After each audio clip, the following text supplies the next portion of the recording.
Hello, everybody. Hello. I am troopersjp, and it is Foxhole Fridays, and we are going solo, but also my green screen is not doing what it needs to do. Hi. Nope. Ugh. Go. Oh. Hi. Who? Okay. Maybe.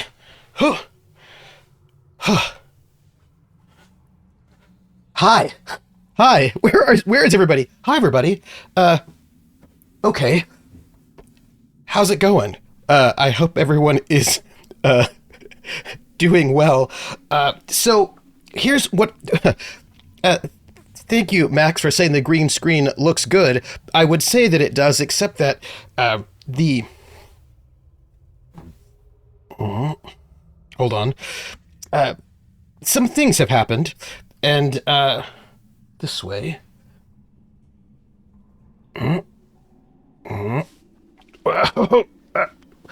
So, hi. How are you doing? I'm Trooper SJP, and this is the Academic Foxhole, and I hope you're doing well. It has been. I have not streamed in 3 weeks. Can you imagine it? But I'm here. Also, we don't need the creepy sounds just yet. Let me pause our creepy sounds. Hello, everybody. Hi. Thank you for waiting while I got things together. There are things that still need to be gotten together, so it'll be a little rough today, but we are back. So, move the camera instead of the stream. Thank you. We're on season 5 of Maverick. Nice. Hello, everybody. Hi. So let me talk to you about. It's been a while since I've been away, and I am back from outer space. And I see you here with that same look upon your face. So let's, we're going to play 2d6 Dungeon today, and I'm playing Testaklees, the ballsy, who is our bold hero, and it is good to see everybody. I have a lot of news for you, but we'll try to keep it short so we can just get into the game. But here's how it is. I am in Seattle. When I was in Massachusetts, and now I'm in Seattle, and I'm in a new place. This place, you know what I should probably do? As long as I look over there, I should be able to see if anything weird happens. So outer space was good. It was good. So I'm in a new place, and I've got to use a green screen because I'm in my bedroom. It's a small place. But as I was setting up the green screen just before we went live, it turns out that my green screen stand is broken. It got broken in the move. So the green screen is currently leaning up against my chair, which is on the other side of the green screen, and I am sitting on a yoga ball, which I'm sure is actually good for me anyway. But I will have to get a new green screen stand because this will not do. Let's see. I said it had been 3 weeks. I'm somewhat skeptical about the keeping it short. Well, I'm going to have to, because chatting is what we do on the video game streams. And let me see. Yes, the bounce is because I'm on a yoga ball. All right, so then what's next? So I have set up my new place. We'll talk more about this tomorrow when we have actual chat time. But I have a brand new microphone, the Shure SM7DB. That is, however, not the microphone that I want to be using when I'm doing full-on RPGs. I have a different microphone, but that one is not yet set up. But there we go. Hello, Atomica. So I have my new mic set up. I went and I spent quite some time redoing my audio setup completely, how I do my routing and all of that. This is actually very important. The place that I live at has is Wi-Fi and not wired. So I'm normally plugged in through an Ethernet cable, which gives me very stable internet. I'm currently on Wi-Fi, and we're going to be experimenting on how this works out before we get to a full-on multi-person game stream, which will be happening in 3 weeks, because if I need to get a hotspot, I will get a hotspot. So we are doing a little bit of things together. And let me change. Also, this will not matter so much to you, but it matters to me. I had to get a new desk. I have one. But normally in my old place, my high def monitor is on the left, and then my stacked monitors are on the right, and the stacked monitors are where I put my RPG stuff, and the high def monitor is where I put my video game stuff. But they are flipped at the moment, so it's just a little bit weird. So if I'm a little bit off of my sight lines, it's because I'm getting used to the new spot. Yes. You'll have to see me bouncing a little bit, I think, at the moment, like just because, yoga ball. Let's see. I have my Testaklees shirt, but I don't have my armor. This is our life, but we will survive that, I think. So I have also been working very hard on the macros for 2d6 Dungeon level 5, which is our brand new level, and I have not gotten them finished, but I'm hoping I will get them finished by next week. So we're gonna be working things out as we do. Let me see. There was something else I wanted to tell you. Right. You're gonna just put up with a little bit of jankiness with our tech, but that will be our life. I'm very excited that since we last spoke, also, by the way, the camera is further away from me than it normally is, so we're just getting used to slightly different things. Yeah. Hello, everybody. I have missed you all. Tomorrow, we are going to chat. We're going to play Hitman and then just do a lot of chatting. And Hitman is going to start at 1 p.m. Eastern. That is going to be the goal, 1 p.m. Eastern. So just an hour later, which is often where we normally started anyway. So that's what we're going to do. And 1 p.m. rather than noon. So for me, 10 a.m. Okay. Shall we... there's a fancy new time-limited mission in Hitman. I don't think, Valtia, I don't think I can access it because I don't have World of Assassination. I have the Hitman Chrome edition or whatever it is, and there's some there's some weirdness there, is what I'm going to say. That is what I'm going to say. Okay, so let's talk about 2d6 Dungeon and what we're doing, and also do a little bit of setup together. Oh, I should say this. Hi. I want to say thank you for everybody who's supporting. If you want to support us, you can re-skeet the Bluesky tweet. You can let people know we're live, then people can come and hang out. You can hang out in chat. You can say hello. If you are watching us on YouTube, then you can leave a comment, like and subscribe. There was a comment from somebody who if you leave a comment, I'll read it out. And there was a comment from somebody, and I wanted to comment it there live, but then I didn't because I was moving. But it was about whether or not I should have gotten soaked, the soaked condition, when I went into a room that had a fountain. But I think that to get soaked, you actually have to fall into the fountain, and I don't think getting water itself will cause you to be soaked. So that's like an interpretation thing. We'll think about it. Let's see. Prex is going to share a thing with me, which I'm very excited about. We've got new subscribers, but I sing on video game streams, not RPG streams, so no singing. But I'll sing tomorrow. I'll keep a note. You can also give tips and bits, and if you do, and you leave a message, I'll read that message out at the end. And you can be one of our sponsors. We have the sponsor, Will and TW, who, I've got to show you things about people. I really do have to show you things. It's fine. I will show you, not now, because then I have to get around this screen, and I'm not going to do that, but I've got things to show you. Yes. So, you can also, we have a sponsor on Patreon. You can be a Patreon, and that goes to help pay for the casts of this show. And we have a special sponsor tier, which is $200 a month, which will pay for 4 players for one show for 1 week, and we have 4 slots for that available, and one of them up is taken up by Will and TW. And if you're one of our sponsors, you get, I need googly eyes on this camera. You get a special shout out and a special spot in the credits and a radio spot. Yeah.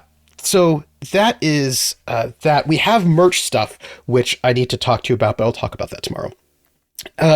I do have an after action report to give you all to like on Patreon, which will be live to everybody. I did give all the Patreons a small piece of... I made a fake version of the AR-670-1, which is the Army regulation, which dictates the wear and use of the uniform and personal grooming. And I made a fake page for the Drenaxian uniforms because I thought that was fun, and I gave that to the Patrons. That's a Patreon exclusive. But the big after action report will go to everybody, and I just have to finish writing that up, and it is that time to do it. And so I'm in the process of it. We will get there. I have been moving and going to the chiropractor and getting myself ready, but here we are. I am just very, let me see, can I open this up a little bit? I would like the chat to be a little bit more obvious. Hold on. Window. Zoom? Whoop! Wrong one. That is not what I wanted. I just want the chat window to be a little bit bigger, and I want the, what's the word? Text to be a little bit bigger. Hold on. View. Zoom in. Whoop. Here we go. I'm making your text bigger because my setup's a little bit weirder, and I don't want to miss your chat, everybody. Okay. I've missed you all, everybody. Thank you, everybody who is subscribing, and I've been doing a lot of stuff setting up things, and we'll talk more about it tomorrow. Tomorrow's for more chatting. Today's for playing. I think we should start with some, how do we say?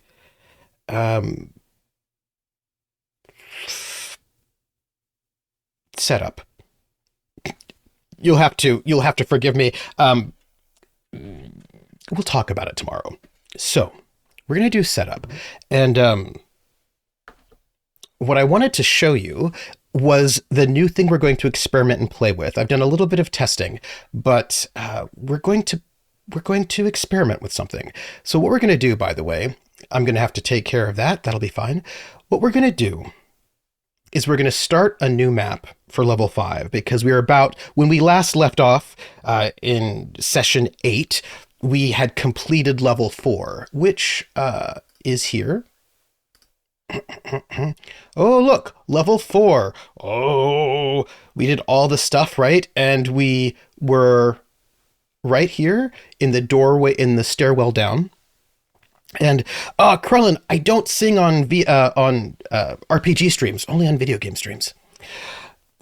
So this is where we ended, but we're going to start a new level because we're about to descend down into level 5, which is the Infernal.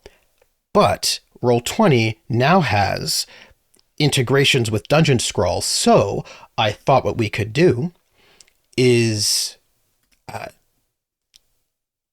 test out creating a new dungeon in DungeonScrawl. Please, Krellin, demand songs tomorrow. So what we're going to do is we're going to do this experiment where we are now using DungeonScrawl to create our dungeon directly.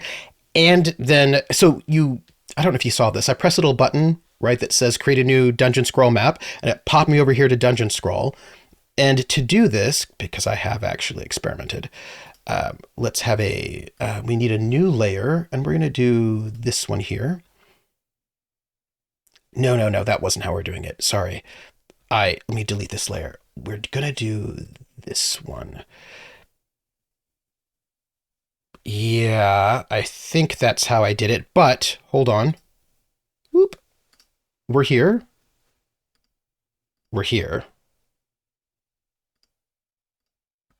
Apply to current layer.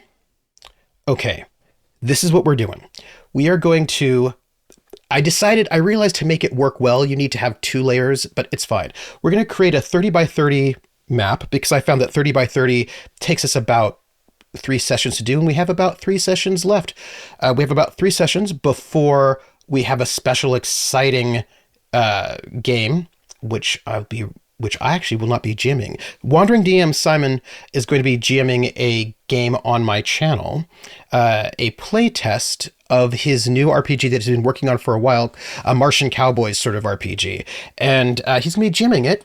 It'll be a 6-shot, and he'll be GMing it on my channel. And that'll be starting in 3 weeks' time. And so I figured we have about 3 weeks before. So this is just the perfect size. So here's our first layer. And here is our second layer, which should be what we need, I think. Hold on. Let me make sure we have this going. Apply the current layer. Great.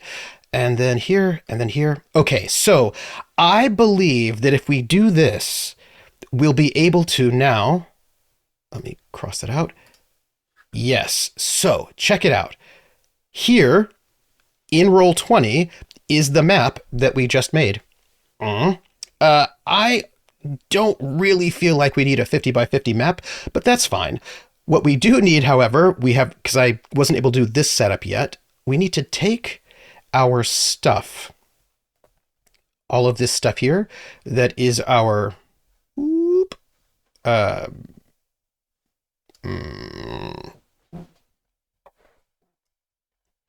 our level 4 cards and whatnots, and we need to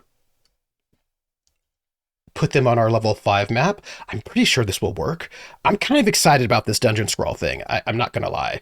It feels very exciting to me. Let's put our tokens there. Yeah, I really feel like we don't need that big of a map, but that's fine. We will just zoom in, right? Okay, and this is what I believe we have got for our map to start off with. Kind of excited. We are, hey, level 4. I'm pretty sure that, at least I hope. What do you want to bet that I have not transferred over all of our equipment? Yes. Let's see. I feel like remains of red candles, small bowl of animal bones. Okay. Let's just double check our character sheet and see if we have that. Because I know that I did remains of red candles. Okay, so what we have done is transferred all of our equipment from level 4 onto this character sheet, so that's great. We are all updated that way. Yeah, so I actually think we're in a, I think we can probably just go, right? Probably, I think. Well, let's see. Let's, we do have, a bunch of random things, don't we? We have magic potions, magic scrolls, armor pieces. We have our maneuvers. What we're doing right now is refamiliarizing ourselves with where we're at, because it's been a while since we've played. We've got our heavy mace, which has 2 runes to it. We've got shift, discipline, precision. We've got a ring of transformation, which gives us +1 discipline, +1 and +1 to our fail roll when using metamorph magic. Okay, it's great. We have got 3 scrolls. We've got some armor. We've got some favor points. We've got some side quests. Remember, if we fight a heedless or we release a male prisoner, or if we find Victor the zombie. So zombie, heedless, and male prisoner freeing. That's what we're looking for. We've got 3 potions. We've got some large and heavy items. We've got some small items. All this looks pretty good, actually. Why do we have 3 runes? Oh, this rune is in our loot lockup, which means we're not holding it. Okay, that looks pretty good. I like it. Okay, so I think we have to head over here. By the way, let's rename this to level 5 scrawl. Okay, I have updated stuff. We will see if it works. Here we are. Let's grab our character. Hey, Testaklees. I will also note, for the record, we are probably going to have to make new characters as we go when we get our NPCs, but that's okay. So, in this game, it's a procedural, we procedurally generate our dungeons. We have started off we are descending into level 4, and we just have to make our brand new entrance room. So, let's create our entrance room. I will note that I don't have printouts, but that's fine. Room creation. We have a 4x1 room, which is a corridor. But I also think there's a Hey, Simon, there's a situation here about our entrance rooms. And we're going to just keep ourselves checked in. By the way, what level are we? A good one, I think. You know what? We should just double check. Simon, I was mentioning you how we've got a thing coming up. So our entrance room,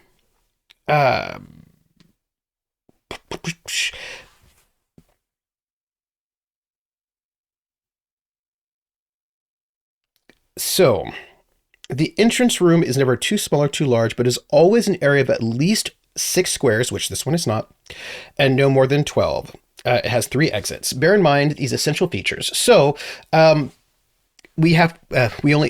room is not going to be our room. That's what it is. So let's do our entrance room A.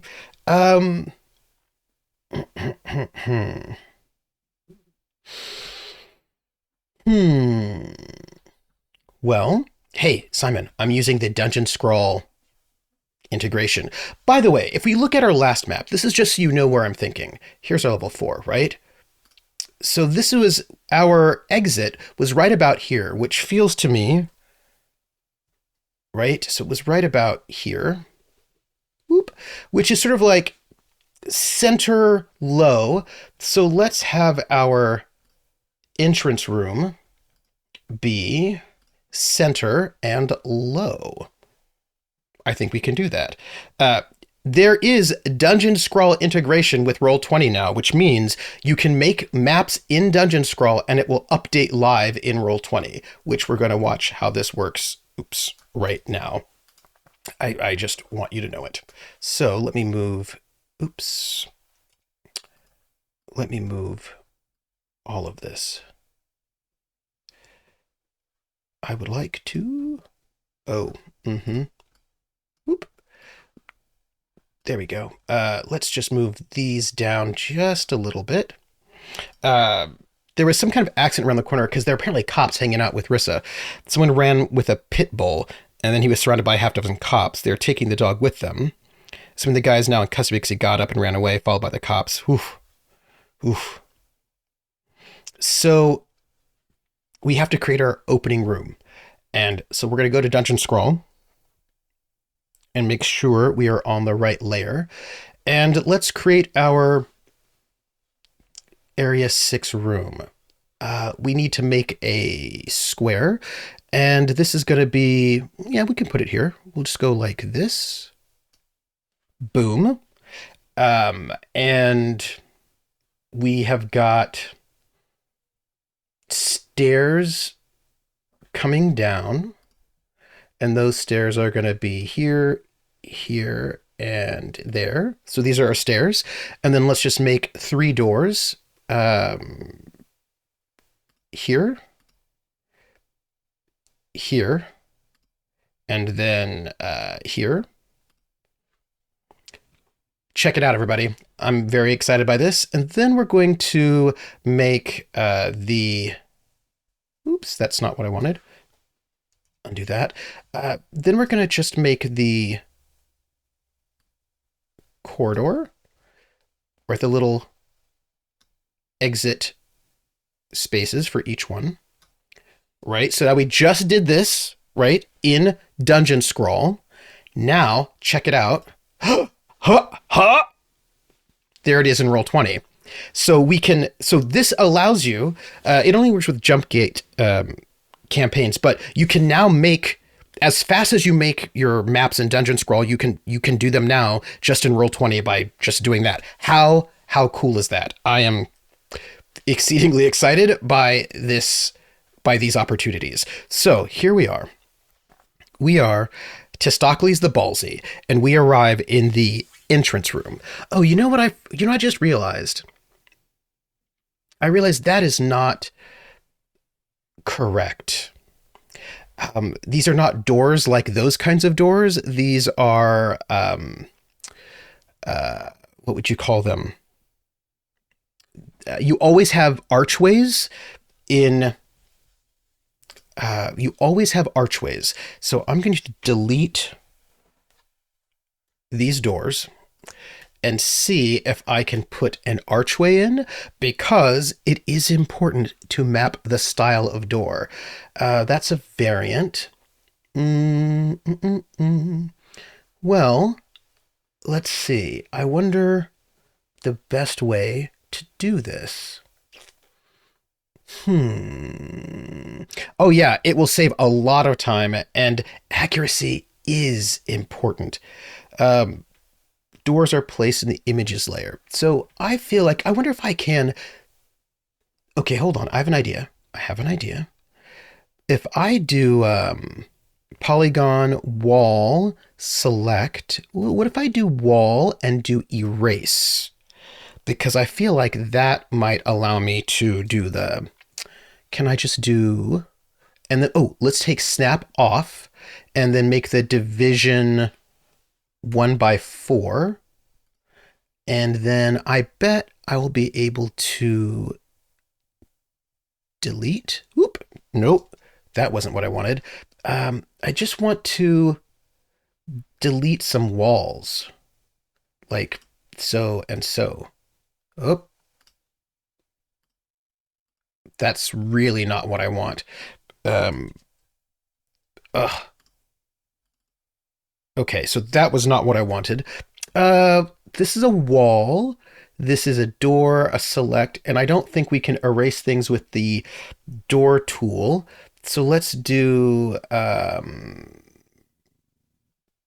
what about this one here? This is what is this? A path. Maybe we can, you know what? I bet we can do it with a really small rectangle. Hold on. Let's do erase, snapping off, and let's just see if we can do this. We can. Boom, did it. So since we have archways here,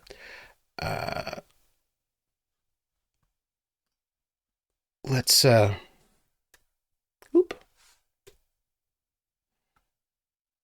There. Okay, I am very glad to say that we have worked out how to do that. Boom. And now, check it out. Updated.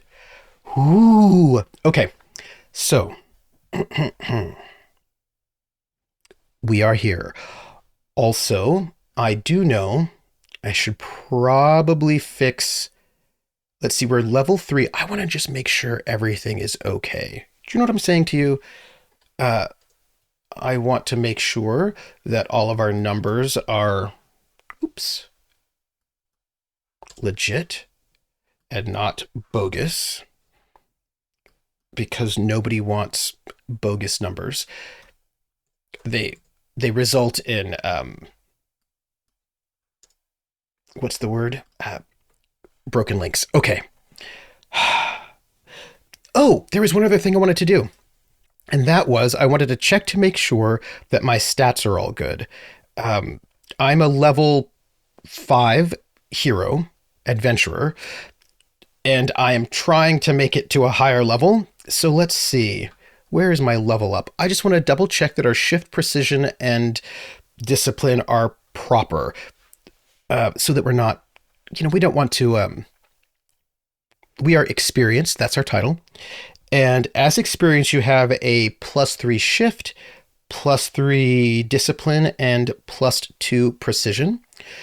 We have 50 HP. That's great. So I actually think that we might have better stats than it says here, but we will make a note of that. Okay. So, Testaklees the ballsy. Let's put on creepy music. Dungeon of Loss.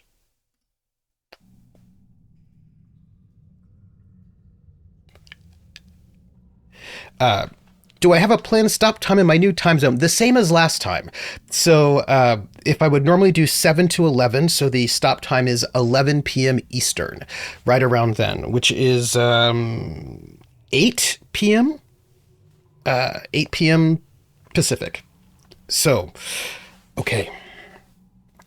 Testaklees the ballsy, with his knobby-headed mace, descends down into the next level of the human dungeon, the Human Ancestry dungeon. This level is known as the Infernal. What might our hero find in the Inferno? Well, there's only one way to find out. It's by exploring. That's right, I've got to explore. The question is, do I want to go left, or do I want to go straight up, or do I want to go to the right? Well, it's a strange question, I don't even know.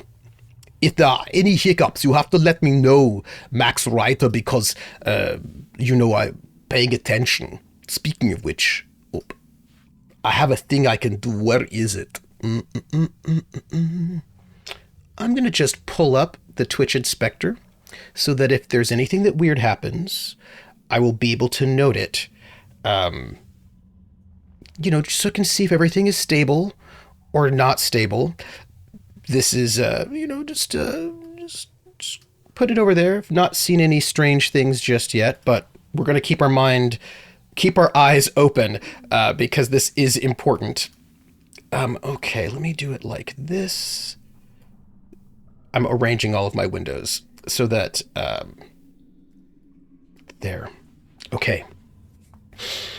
Well, I guess what we do is, I think, well, let's, we've got this entire map. Why don't we go and, I think the last time let's go to the left. I think this is the way we want to go. We want to go and travel to the left and see what might be there. Perhaps we'll find something really exciting. And with that, Testaklees creeps forward to find out what strange and amazing things he might find creeping down into level 5. Let's do some room creation. But speaking of which, I'm going to just rename this. As we go, we're going to work as we go. No exits.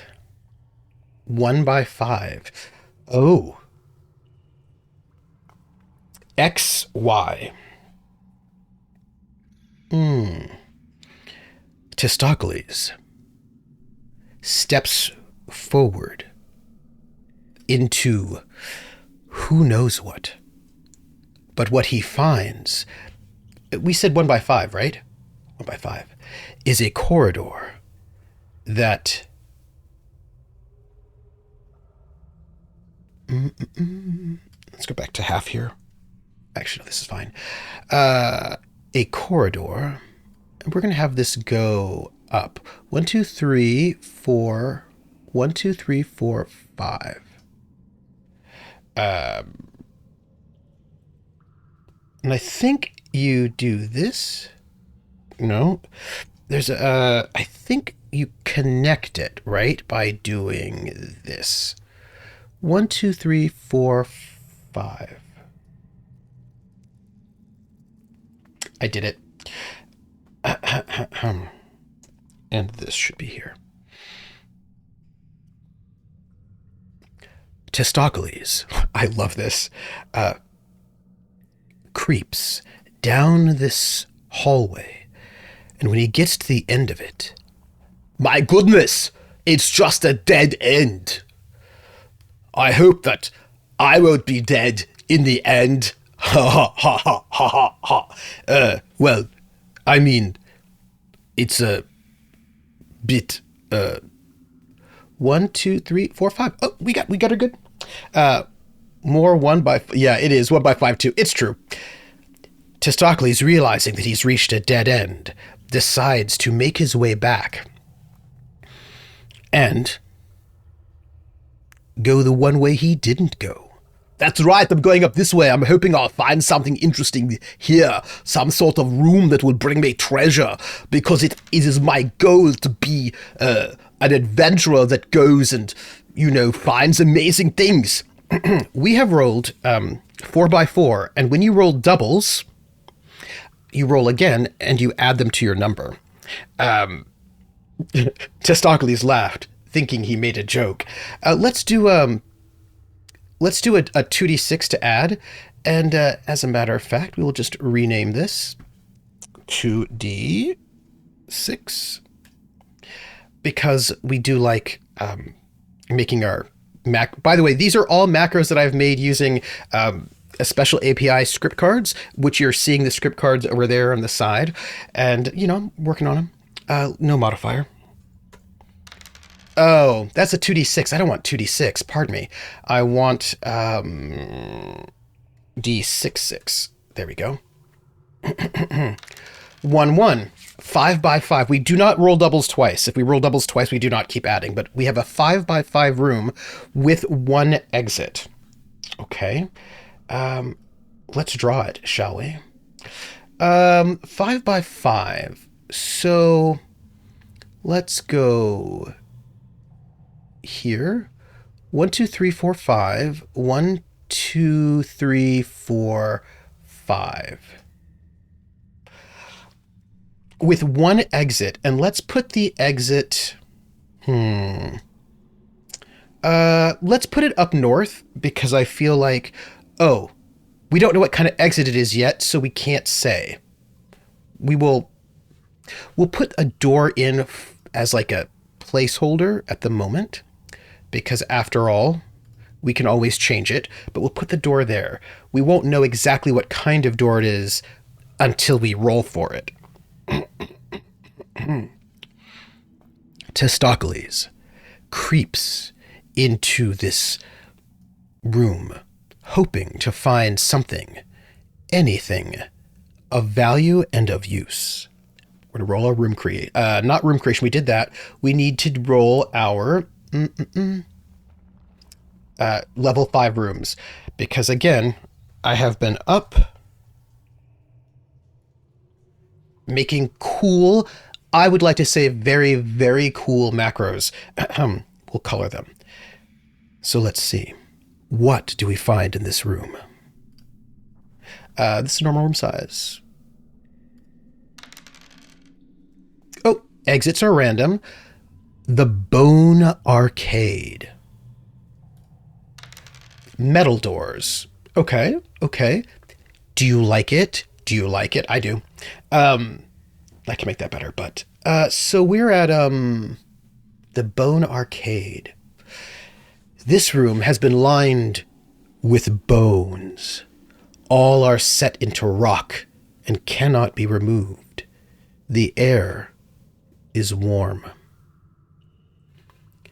You spot a bone disc with 3 slots and pick it up. You may apply 3 identical gems. And if you do, roll on GTC1. Okay. Let's let's make this note. This is the Bone Arcade. It is unique. So we have a protocol that we like to do. Let's do text, and we're going to write down.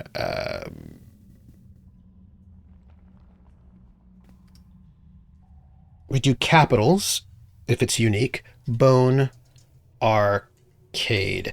Also, that's way too big. Can we change your font size, my friend? Let's yeah, let's change your font size because it's let's see. Bone Arcade font size. Let's make it something like 10 is too small. 17, 16, 16. We'll do 16. Bone Arcade. And let's move it right here. Down here. That's sexier. Bone Arcade.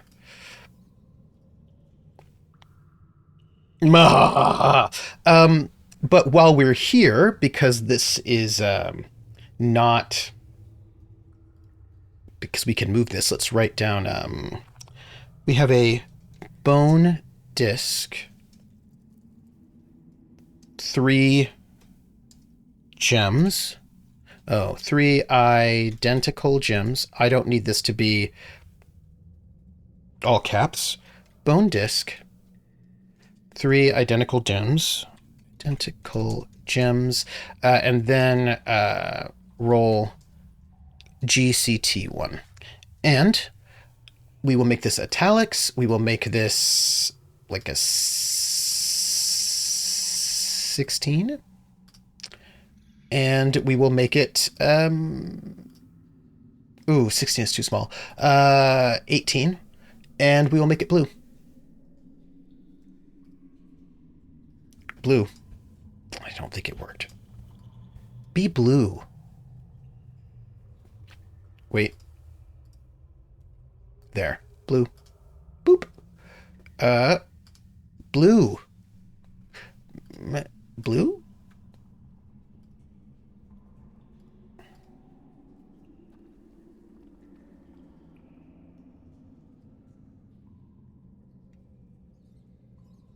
I just want it to be blue. That's all I want in my life. So I've made it italic, and now I just want it to be blue.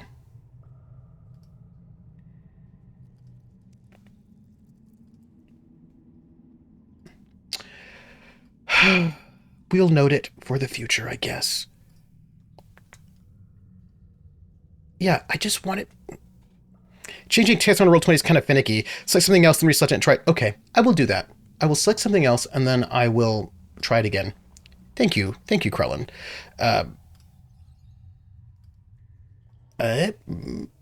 Purple, blue, blue. Yeah, I've tried both. You had this problem frequently. You're running your V5 campaign. And you're like, when you just want like something blue. I do have another option, by the way. It's cheating, but I don't mind cheating. Here, this is what we're gonna do. You ready? What we're gonna do, which is cheating, but I don't care. We are going to go into level 4. We're gonna grab text that is already how I like it, and I'm gonna copy and paste it. That's just how we're gonna do it. Because that's cheating to win.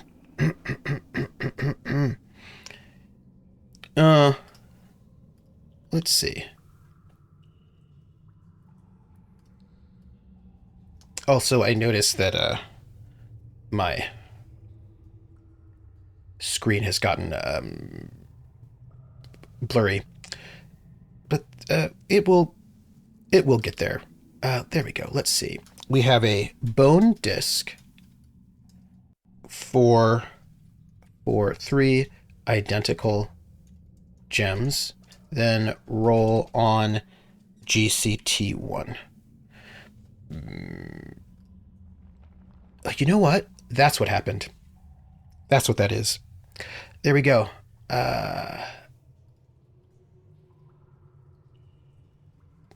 that's it. And let's, you know what? I feel like that's fine. I've heard, there we go. I've heard it from Cardboard Courtroom that it's not cheating if everyone is playing in agreement. Also, welcome back. Thank you, Zanzibar. Thank you very much. Okay. As it turns out, we just have some, do I have 3 identical gems? I don't know, but I feel like we can probably deal with that later, right? Yes. So. Come here. Okay. Testaklees searches around the bone arcade, finding only a bone disc. That's right. I feel like I've been boned. What I mean is I should probably continue on forward to find out what we might be able to find. A 6x2 room with 2 exits. Okay, you know what? This DungeonScrawl integration's pretty cool. Let's, so we have our, it's a metal door, right? That is correct. It is a metal door, which means we have to, there's a printout that I could do that gives you all the symbols. Let me find it, because metal doors, what is your symbol for a metal door? Hello, mapping symbols. Where are you? Boat Arcade, sponsored by Starbeam, Chocolate Milk, the boat. Hey, Starcade, the, what would you call it? Game show from the 80s where people played arcade games.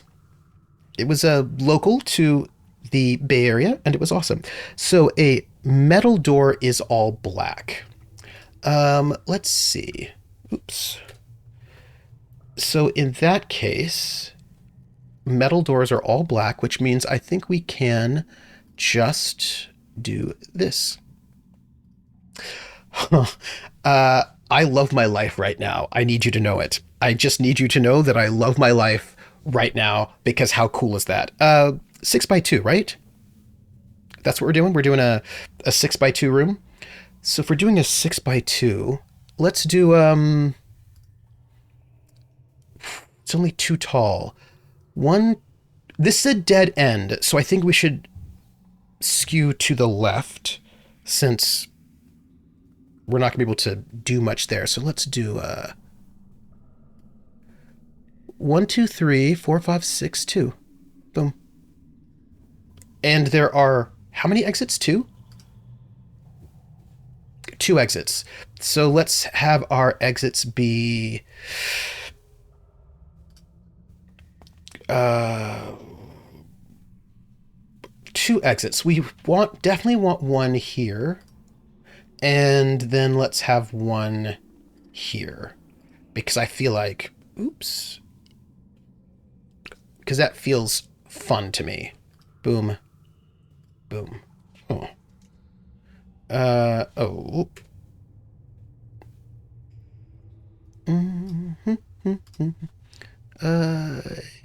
Here and here. Boom. Drink Starbeam chocolate milk like Crash Jones. Oh, I have things to show you all tomorrow. Okay.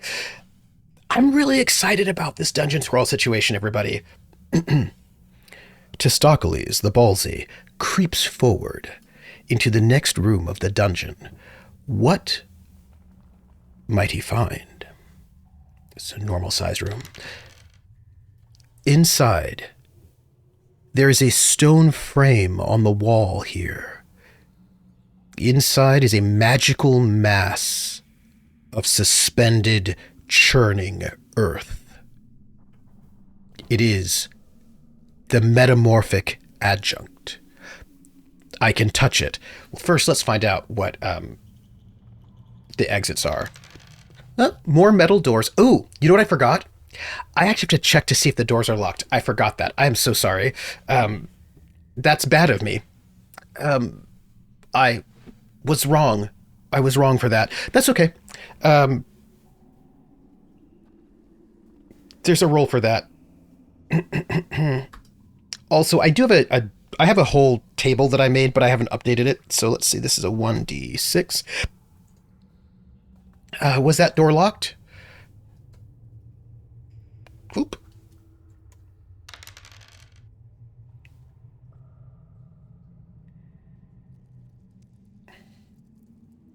It was locked. That last door was locked. That's okay. We'll just have to pick the lock. That's easy peasy. Don't even worry about it. We have to back up just to right over here so we can pick the lock. So we roll 2d6. We have to roll 2d6 to find the quality of the lock. And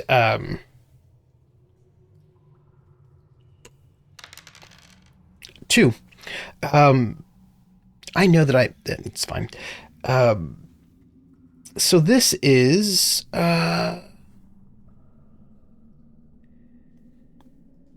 we want text. This is what 22. Let's go to text and let's make a new one, and this will just be a lock. That's love.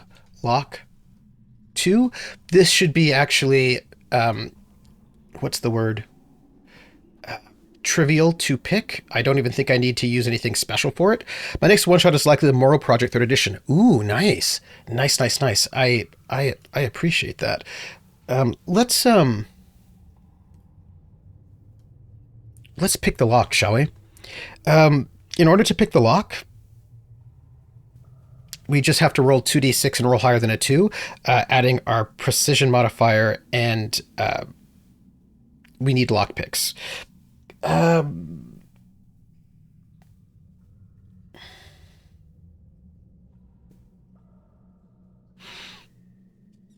It does say, I believe it will use one of our lock picks though. So,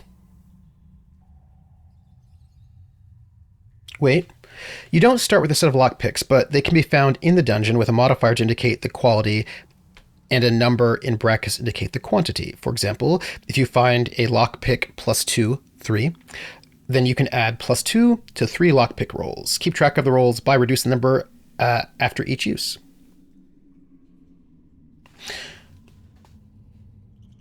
That's very practical. If you don't mind, we need to check out our lockpicks because I don't remember how many we had. All right, we have 3 lockpick number +1s. We have 4 +2 lockpicks. I don't even need a good lockpick though. I just need like a basic lockpick. Well, what a waste. It's fine. We're going to use this lockpick. It should be very, very easy. Also, here's a thing. Wait. Before we do anything, I need to make a note.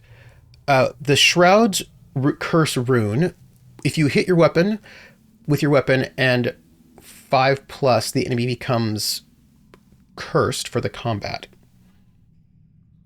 When defending against a hit by a successful man from a cursed creature, you may swap around armors. Okay, first off, what does even that mean? A word is engraved below the rune. When spoken during combat, a blast of wind pushes the enemy back, giving the adventurer a chance to either throw a weapon or drink a potion without losing a round. 1 time per combat. That's really good. We do like that.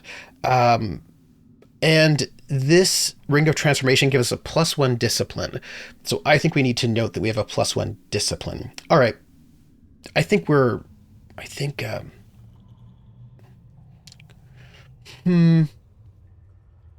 Oh, hey, our gold amulet will heal us. That's great. I feel good about all this. All right, let's go back to our... We're going to just roll. I made a macro for this, but we'll just roll. Our modifier is like what? Precision is like a +2? +1? plus we're not gonna fail this roll. Obviously. Okay. We walk into this room. And we have this magical mass of suspended, churning earth, and I may touch it. It would not be wise for Testaklees to touch this suspended mound of earth. What do you mean it would not be wise? It's the earth. It's natural. There's nothing wrong with the earth. You've just got to go and touch it. Testaklees reaches forward and touches the suspended earth. Why? I don't know. But yet he does. We rolled a 4. 1 to 2 lose any sand or ash you carry.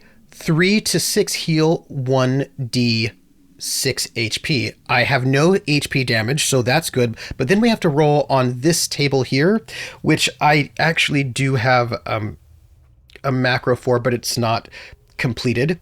That's bad. It's fine. Let's just roll our d6, shall we? 1 and 6. I will get this. I've been doing very cool things in terms of macros. I'm very excited for myself. What is 1/6? 1/6 is level. This is it. Okay.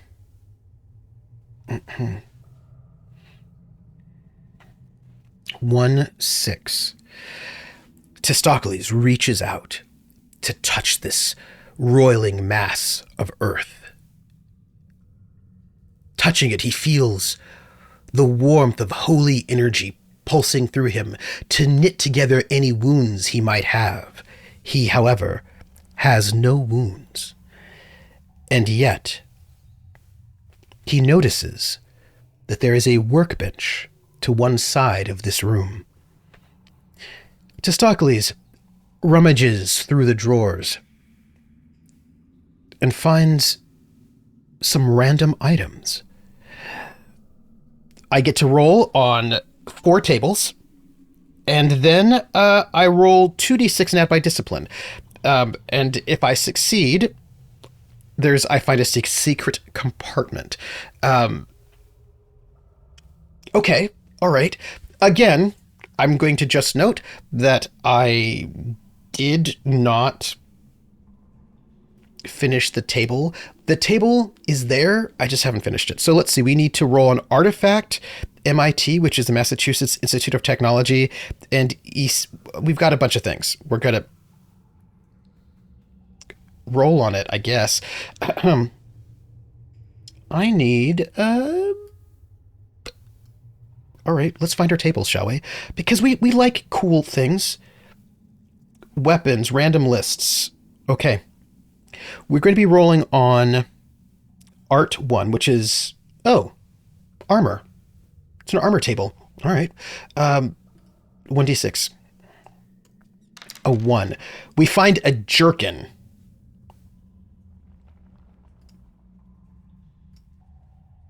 I don't care about that.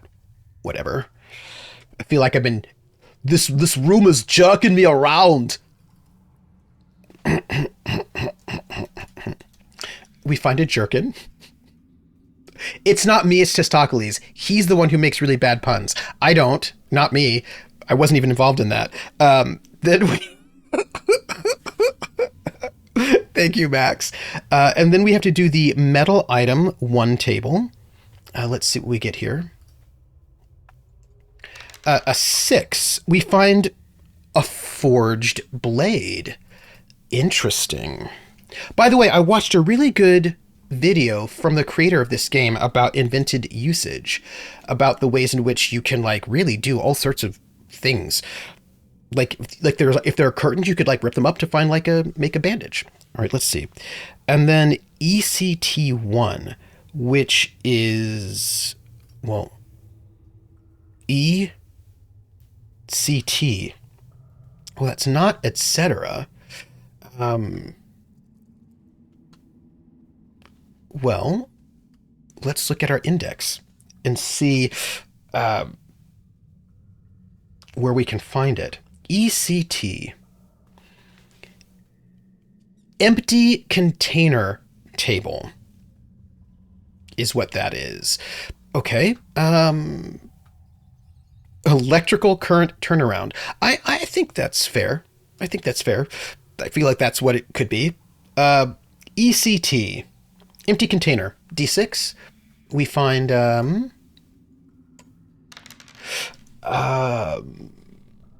small bone tube. Huh, more bones. Getting boned. A small bone tube. And HAOIT. Half an ornate item table 1. You know what? I'm not mad about it. 5. Half a gold symbol. Ooh, okay. Hey, we found some cool things. Half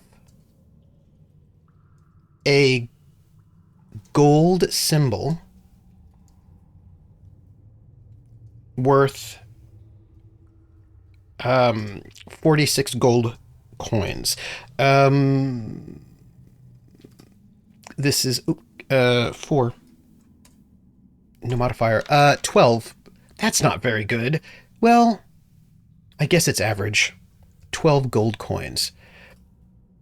Okay. A bone flute. Not bad. Not bad. By the way, we're going to just rename this to XD6. I found all these amazing things. This is great. Nothing bad could happen to me at all in this room. All I do is find interesting things. That's great. What does it say right here? It says, roll 2d6 and add your discipline. We do get a +2, a +1 in our discipline, right? Because of our ring. Our discipline's what, a 3? Is that right? Let me cancel and just double check. Let me double check. Because we have to, we don't want to be wrong here. Discipline is a 3.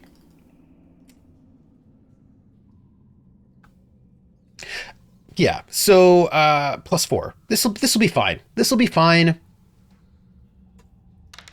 Ooh, I rolled a 9. On a 9 or above. What is this? It seems like I found some sort of secret compartment. I should open it up and find out what's in there. Can we get to roll in the secret compartment table? Which is better than the other option, which would have been not the secret compartment table, but the patrol table where I would have been attacked by bad guys, which I feel like is never actually good. By the way, I'm going to get all these tables done and it's going to be so good. The table of death. Let's see. I have the tables up on 2 different spaces so I can... I'm just rolling. Okay, it's fine. Right? The secret hatch table.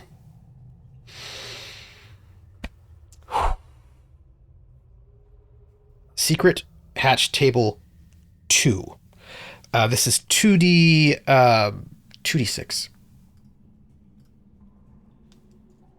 7. Look, there's a secret hatch. I should open it. Testaklees the ballsy slides the hatch open, and there is a silver candlestick inside.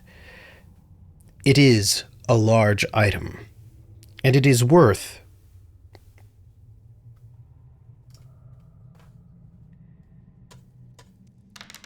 19 silver pieces.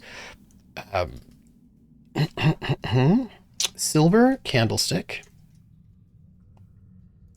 worth 19 silver coins, and we'll just say large. And I don't have to roll on the patrol. Testaklees has a magnificent head. Of Fabio, like he does, it just cascades all down his body because, he's quite muscular. And the thing about when your muscles are so strong, it causes your hair's also muscular. That's what happens. So Testaklees goes aside and tries to go and open up the doors to find out if he can go and, he's a hunk of burning love. Good. We'll have to find out if it's locked. He's going to go, I think, to the left, right over here. Oh, that's not what I was looking for. Yeah. This way. To see if he could... I wasn't going to say that he was not a thinker, but, he might not be a thinker. This is for this door. We roll a 4.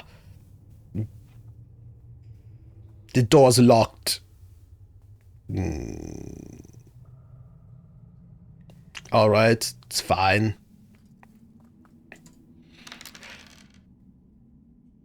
To lock 8. This, by the way, is going to be an L2. And it's not going to be italicized, but it's going to be bolded because, L2.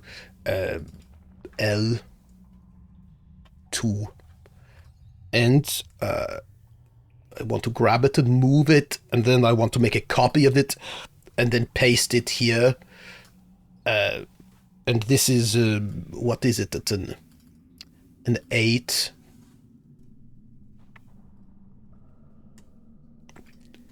There we go. The door's locked. Do you think I tried to go and pick it? Your hair has to grow thick with muscles so you can use it to scratch your muscular back that you can no longer touch. And the reason why you cannot touch your back, wizard styles, is because you have no flexibility.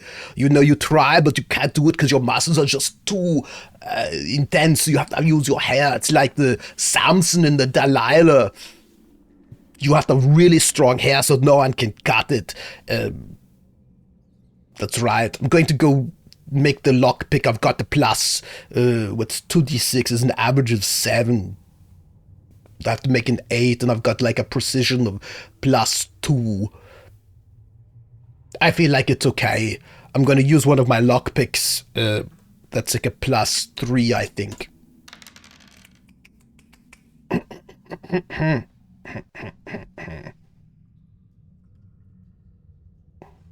Nice. We should make this a different color. Maybe I shouldn't even try. Let's make it like a gray. It doesn't work. It's fine. Testaklees, the ballsy, picks the lock on the metal door. He treaded weight. That's to the west of the Bone Arcade. To the west of the Metamorphosis room. What does he discover? He discovers a corridor that stretches out into the darkness. Let's draw this. We've got a 5-1 with 3 exits. And this, by the way, is the... let's write it down. This is our meta... Oh, hold on. We don't like this at all. Let's delete this. No, just delete. Can I copy and then paste? Because we do like... we can. We can. Copy paste is all of our life. This was the... What was it called? This was the... Metamorphic adjunct. Metamorphic adjunct. Metamorphic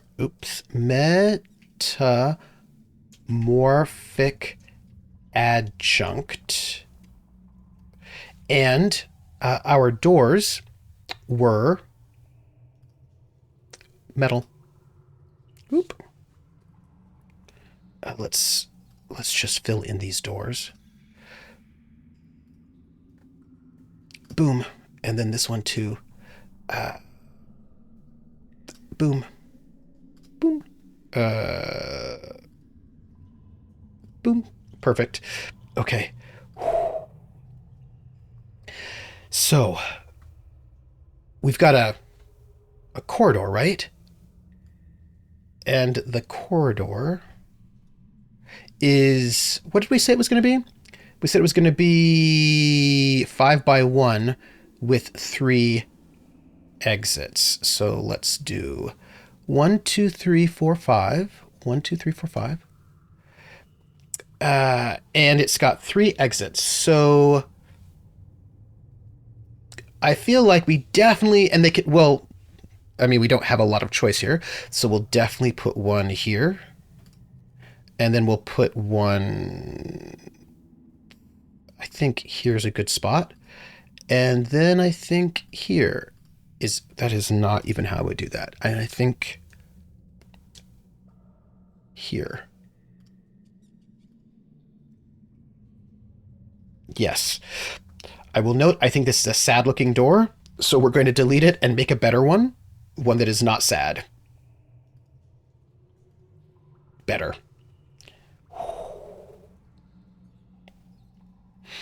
I believe, if I remember correctly, there are archways for all corridors. I believe that is the case because you don't have doors in archways. I'm going to double check. I was right, by the way. I do like the fact that I do sometimes remember things. Maybe not always, but I do sometimes remember things. Let's use our rectangle tool, and then let's put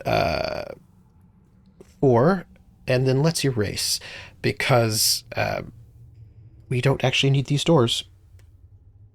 Because they're not doors, they are archways.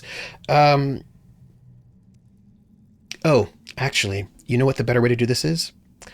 We need to draw our... Here we go.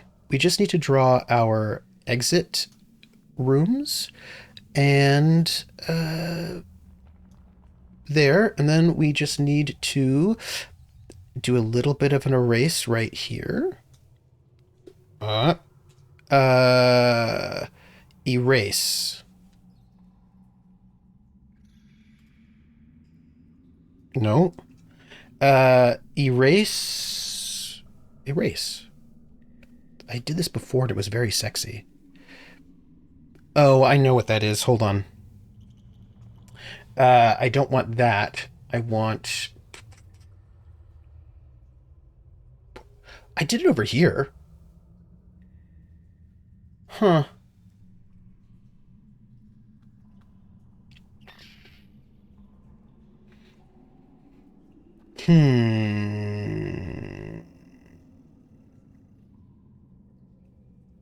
I think... Let's do it like this. Erase. Because I think that maybe that was the difference.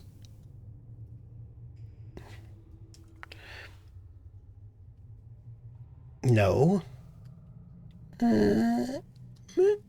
No. Draw. You know when you do something and it's great and then you forget how you did it? Sad times. And then let's just do this. And then let's just do this. But I did want to... You know what? I think we can probably do it by just making a wall here. And then we might be able to erase some of the wall. No. Huh. I wonder how I did it. I did it at one point. Maybe I do this. That works. It's a little weird, though. Okay, well, we are making weird choices in our life.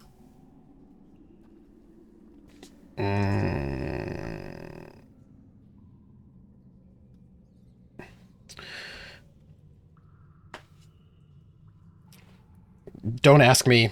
Don't ask me what that is all about. But it is what it is, I guess. Let's draw our wall there and our wall here. And then let's erase a little bit here and here. A little too much, but good enough. Good enough. Good enough for government work. Good. I am not mad about it. Testaklees the ballsy, having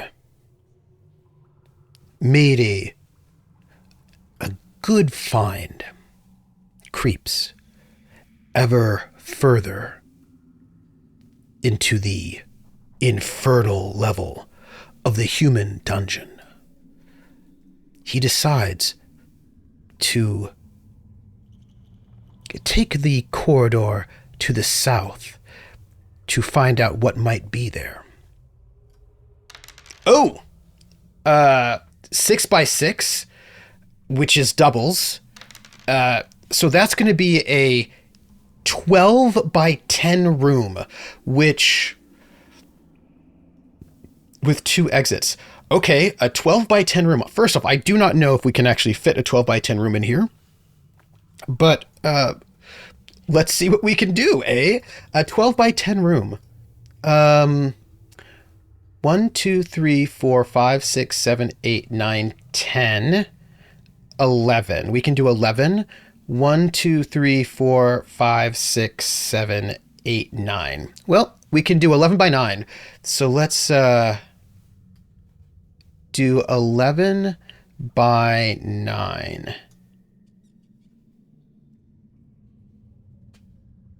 Okay. We are definitely, by the way, not going to get... I think I must be doing this in terms of the wall tool, I guess. That must be what I'm doing here. Nope. Rooms can share a wall. They can, but then they just... Oops. They can share a wall, but then you just don't get to... you can't connect them. I am looking for erase, snap off, rough dash size. Maybe I'm just doing this then. Or maybe I have to be closer. I need to open up this room. And cut. Nope.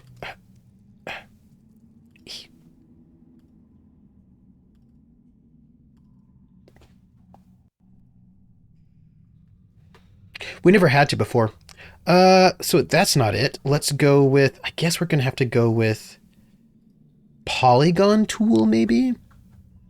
If we can get what we're looking for, then we will be happy for the rest of our lives. No. Here, we're going to do this. We're going to... Nope. Wait. We're going to draw here. Okay, that's it. That's what we're doing. Okay. And this has 2 exits, right? So and we can only actually, there's only space for 1 exit. So that's what we've got. We're not going to be able to have more than just 1 exit.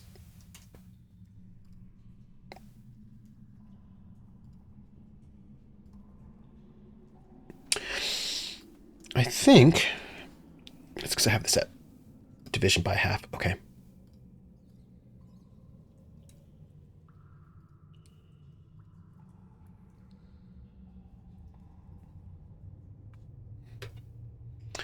Snap off division.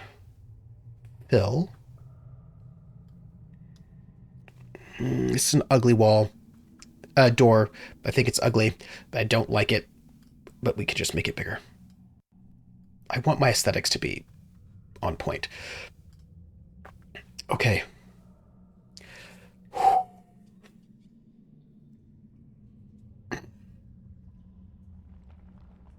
Let's find out what kind of room it is. This is a large room.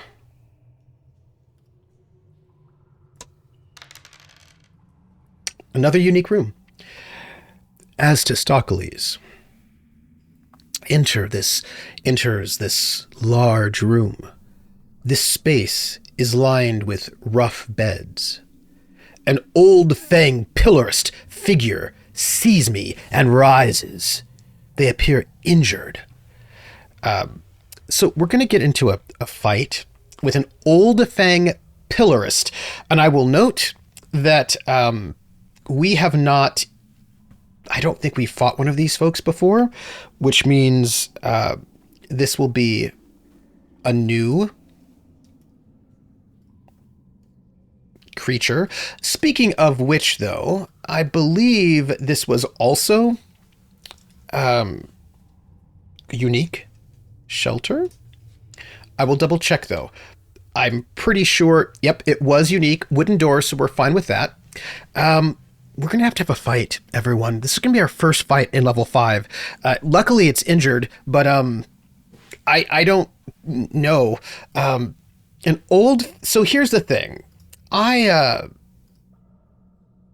hey, Old Fang Pillarist is level 3, so we're good, actually. That's great. This is not bad at all. I don't feel bad. So this is an Old Fang Pillarist. Oops. Let's step inside, shall we? This Old Fang Pillarist, let's open up their character sheet.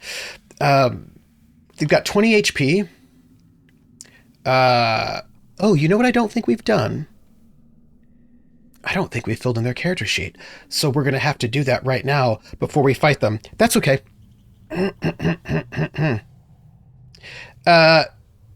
You're right. There can't be 2 entrances on the same wall. That means, you know what that means? There are no entrances in this wall. This room is a dead end. Thank you for that catch, Krellin. There are no entrances. This is a dead end. None at all. That is sad for them. Those fangled ancients chanting out too loud. Well, this is what you get. So, Old Fang Pillarist. We are going to open up this character sheet, and you'd think that we had put stuff in there, but I don't think we did. Let's see. Old Fang Pillarist. That should probably be in this area. Here we go. Oh, you know what? I don't even have to look up the book. You know why? Because I have a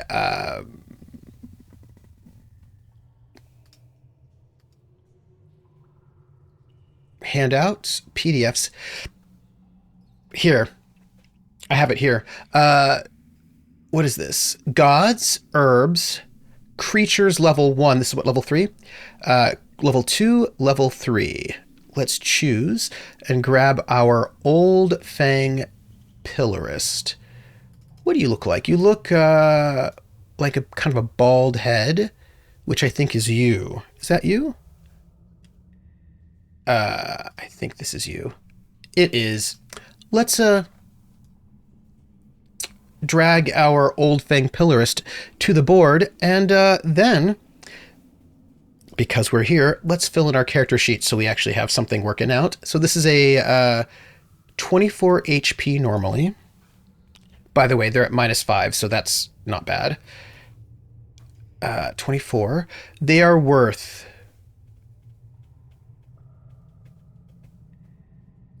95 XP.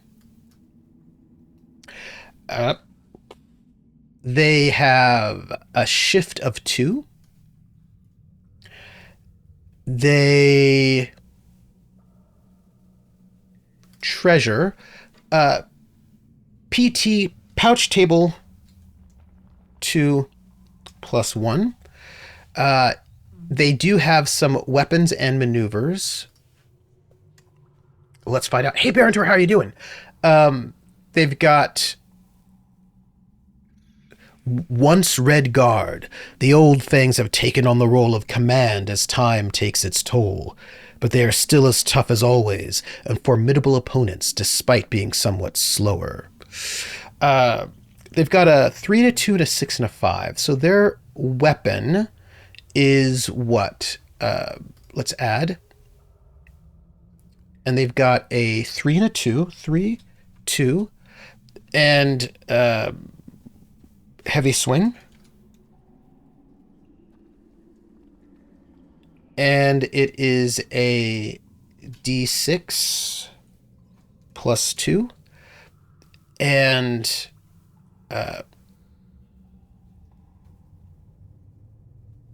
then they also have, is this a 6-5? 6-5. Thanks for hanging out while we make a character sheet together. Glancing Blow. There's a lot, if you want to make this very VTT exciting. 1d3 plus 1. D3 plus 1. How did I do it with Testaklees? 1d6. Okay. Great. So let's make this look better. 1d. And I think I do it this way because I might be able to do excitement there. Okay, 1d6. So there's maneuvers. And then armor. You have breastplate on primary 1s and 6s. So, okay, a 1 and a 6. And this is a breastplate. I hope this will be okay, but I'm concerned that it won't be. Just so you know.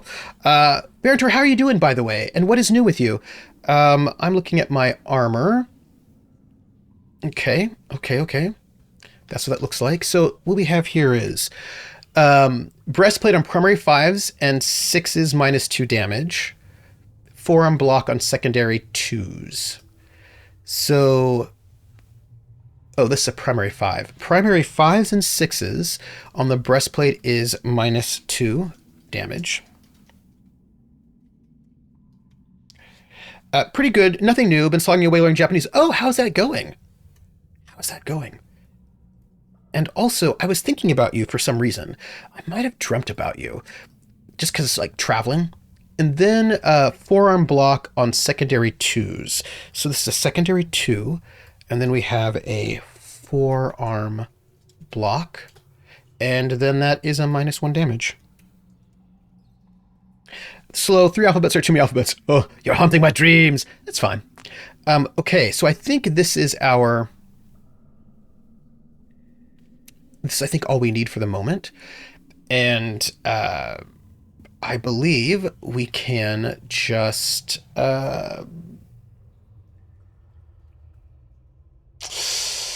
you selected... No, oops, sorry. That's not what I wanted. I want to use this token and save changes. Grab this. Let me delete that and then pull them back out because I think that'll give us all the updated stuff. Old Fang Pillarist. And represents non-generic token. And our hit points are 24. But, and here's the thing, they're at minus 5 hit points.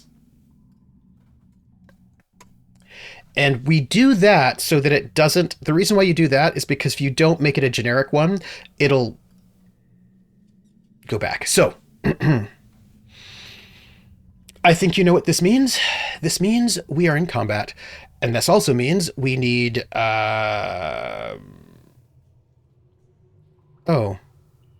Where'd my battle music go?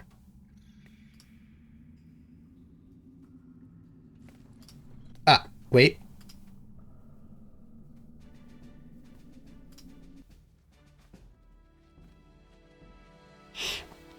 And as Testaklees steps inside the shelter, this old fang pillarist rises rises from the bed, wounded, and goes, "Hey, you're not supposed to be here," and pulls out a large maul and charges. Yeah, I've got the Twitch inspector up just to make sure. And the big, if this works, because I'm doing something with Simon, and it's going to be very, very cool. We're going to go and get into a fight right now, is what we're going to do. And I get to go first. Yeah, that's right. I've got things. So here's what's what, y'all. Let's think about this. I've got this Ring of Transformation, which is fine, doesn't help me at the moment. I've got some scrolls, which not going to use any of those, because I don't think we need to. Do I want to take a potion? No, I don't think so. I've got I've got throwing axe. I could throw it at it. Let's throw our throwing axe, shall we? I think that's a good idea. And I've got explosive marbles. I don't think I need to deal with that at all. We do actually have one less lockpick though. Oh hey, I've got the pommel of the dagger and I've got a blade. Yeah. If you hit the weapon with your weapon and 5 plus the enemy, I don't know what that means. I do not know what that means. I'm going to have to look that up because that makes no sense to me. Yeah, we're going to... I don't think we need to take any potions. I think we're just going to go and murder. That's my feeling.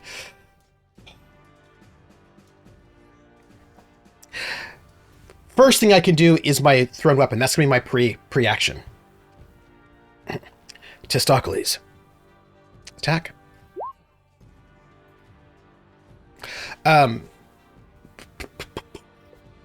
Oh. Wrong button, everybody. Wrong button. Don't worry about it. Here we go. I roll a 1 and a 4. I'm going to start off with my throwing axe plus 2, which does 8 points of damage, I think.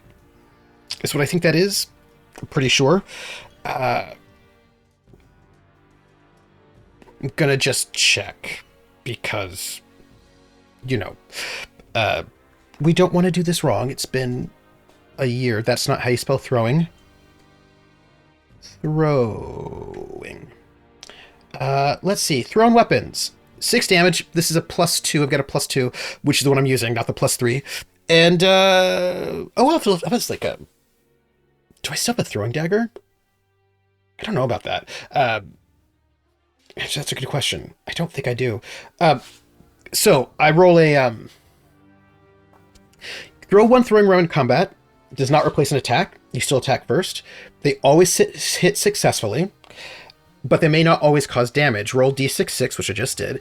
If the primary die matches the creature's primary interrupt stat, or the secondary die matches the creature's secondary interrupt stat,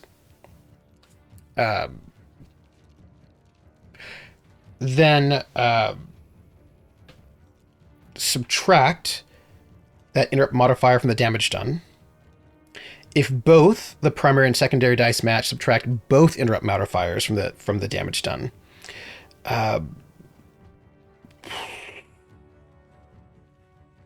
If you can try to recover your throwing axe after the fight, but it may have broken or become lost.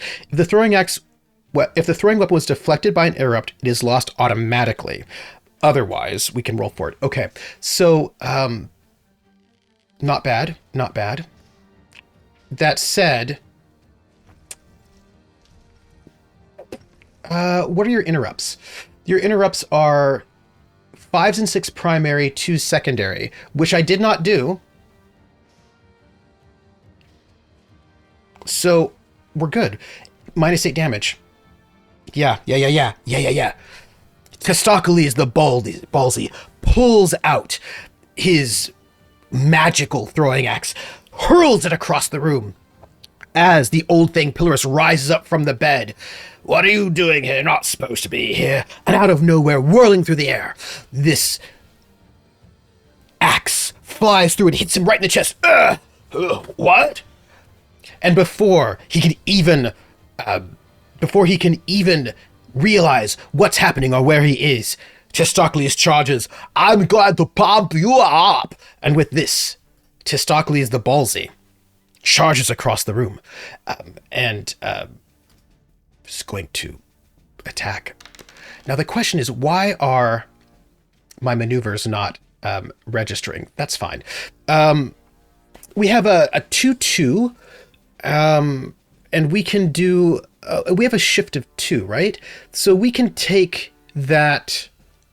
We can turn the 2 into a 3 because we have a shift of 3, and make that a 3-3, which will do a batter, which is 1d6 plus 4, which I think we should do right now. For 10 damage. Ooh, doesn't kill him. Close though. And Testaklees hurls his knobby-headed mace, and he batters this old man right on the head as the old man has got this axe stuck in him and was trying to go and get out of the bed. And the old man is like, wait. Secondary 2s. Glancing blow. He's got 1 more hit point. He's got 1 more. He tries vainly to glance the blow away, and it absorbs some of the damage, but not much. And the old man goes, Now it's my turn."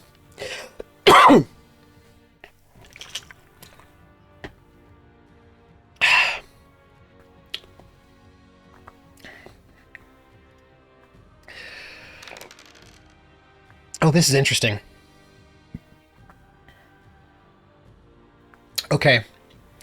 I think what's happening, by the way, is that having it be not connected means I'm not getting that data. So let's try this. By the way, you're at 2. And, oh, wait. 24. Let's just make sure we're okay. 24. And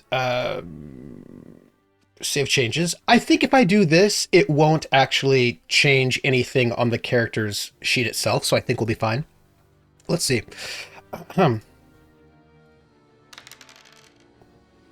That was it, everybody. Let's just rename this since we used it. Attack. And let's make this red, because attacks are very exciting. Boom. Okay. 3-2. Oh, well, it can attack me. That's fine. That's a thing it can do. It hits me directly. There is a thing though about this, but I don't think. Does it occur? Does it apply? If you hit it directly, you get a bonus. And the question is, do bad guys get bonuses or not, is the question I would like to know. Let's just find out, shall we? It's called a shifting dice for monsters. On a 6 on a damage die will always do at least 1 piece of damage, point of damage. Let's note that. Mishap and prime attack rolls. When a creature rolls double 1, nope. It's fine. That's fine. Fatigue die, armor sets, combat round 7 onwards, throwing weapons, fearful momentum, winning the combat. You know what? Maybe it actually only does. Maybe only we do it. Maybe only heroes / adventurers get to do this. It's I should have printed this out, but I didn't. Potion bombs, liberating prisoners, armor checks, precision checks. Hold on, we have to check. Fix something. Attempt to cast a spell. Herbal remedy. Door is locked. Pick a lock. Make a loud noise. Calling for favor. Market bartering. Leaving the dungeon. Roll. D6, 6, and compare the numbers. If any of them match them, you have performed an exact strike. I don't know if monsters get exact strikes, though. You know what I mean? Like, I feel like they may not be able to. No, because it says when a creature attacks with a double one. So I don't think they get to have exact strikes, because I don't think they're special.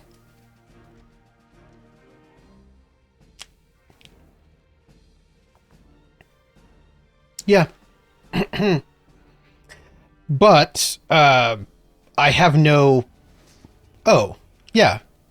It's fine. It's going to attack me for damage, but I'm not too worried because my metal bracers will take up some of that damage. Two points of damage. Come on. Come on. Psh, it's fine. I'm not even worried about that at all. The old, bleeding, hampered old man who is clearly not a real threat for our heroic Testaklees pulls out his maul and makes a heavy swing. And Testaklees laughs, blocking it with his metal bracers. Ha! You think that could hurt me? Well, it can't. It can't hurt me at all. You are too weak. You are wimpy. Your muscles are so flabby. Just to be fair, I'm going to just double check on the exact strike because maybe monsters get an exact strike because that would be nice. Let's see.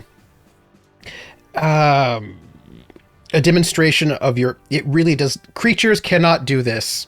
Nope. Because it represents your adventurer's weapon expertise. They doesn't even get extra 2 points of damage on me. That is so sad. That is so sad. Nope. Yeah. Round 2 of combat, everybody. So sad for him. Testaklees laughs. At this blow as this decrepit, old...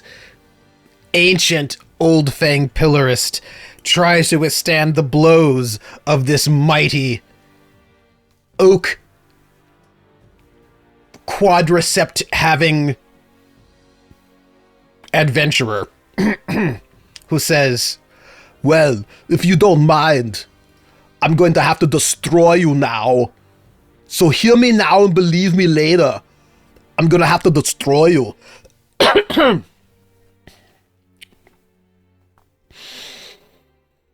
Let's see. What did I roll? It didn't tell me what I rolled. I have to hit attack again, I'm afraid. There we go. There we go. 6-2. Ooh, I have a shift of 3. Yeah. I have a shift of 3, which means I can turn that 2 into a 5 with a... I don't even have to roll damage. Testaklees. Heroic. Mighty. With the strongest hair possible. Spins his knobby-headed mace and says, you will rue the day that you tried to attack. What was my name? That's right. Testaklees, the ballsy. And with that, he smashes this poor old man who's barely able to get out of the bed, who's already injured, into pieces, destroying him, killing him. There's just blood everywhere. It's really bad. Huh. Was it so bad? Or was it because he was so flabby? This is what it means to be a brave adventurer and a hero. I guess. And with that, Testaklees defeats the old fang pillarist. I will get a 95 XP. Kapow! And I get to roll on the pouch 2 table +1, which, again, you know, it's very, very heroic. The pouch 2 table, by the way, I'm going to have all these done in macros really soon. You don't know, but it's going to happen because that just makes things even better. Pouch 2. By the way, when we hit level 6, there's some kind of special rules. I don't know if they are yet, but I'm excited to find out. Pouch 2. 2d6. +1. 10. Testaklees, ever the brave and the bold, takes the poor dead man's crumpled body, moves some of the head off because it was just gross, and starts to go through his pockets. And he finds a pouch. And inside of that pouch, there's some loose coins and a random gem. He finds 6 copper coins and D3, by the way, and a medium quality garnet. I feel like a great hero. 6 copper coins and a medium quality garnet. Okay, Max, go to sleep. You should get more sleep. That's important. Oh, by the way, also, we're no longer in battle. So there we go.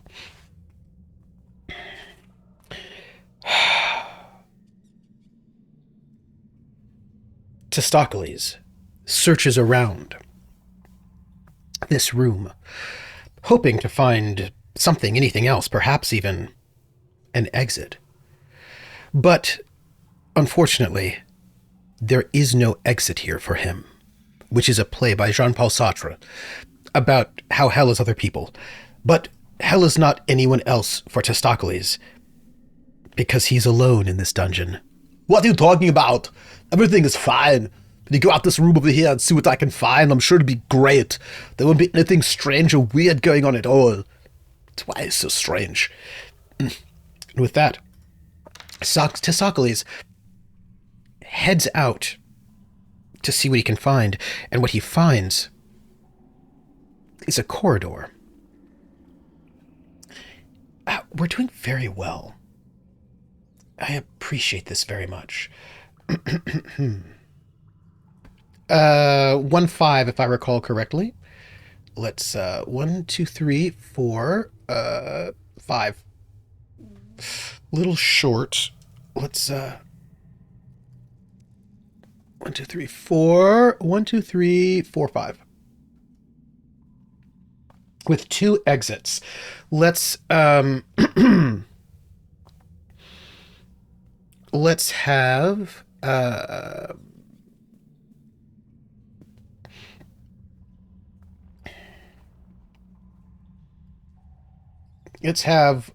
no, that's bad. Let's have 1 here, and then 1 here. Also, I just don't think that's the way to do this. I think that is not the way to do it. I think the way to do it is to make our exit space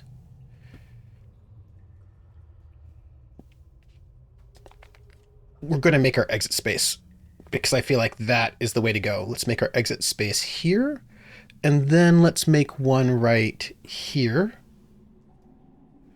And, yeah, I think that's just how we're going to do it. Yeah.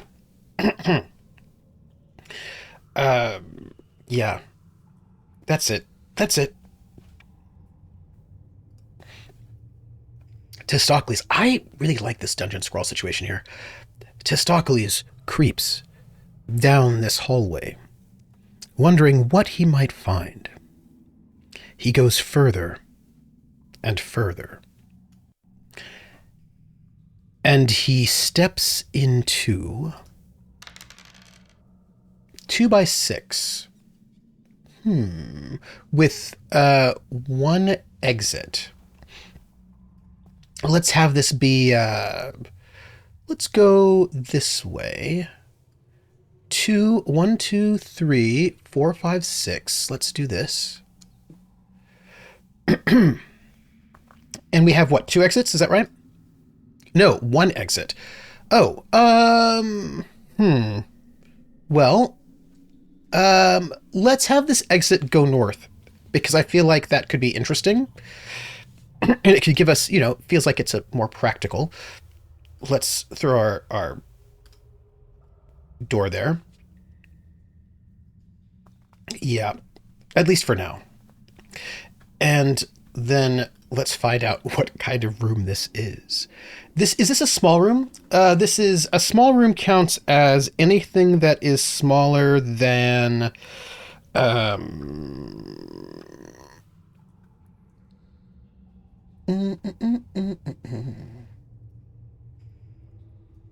looking sideways. I'm used to my camera being there. Sorry. Less than 6. No, we're good. Testaklees creeps forward into this new room. Oh, wrong room. And what he walks into is a fairly narrow, long room with 2 rows of pews here, facing a lectern, standing on a platform at the head of the room. There is a person cleaning the pews, and I must face them.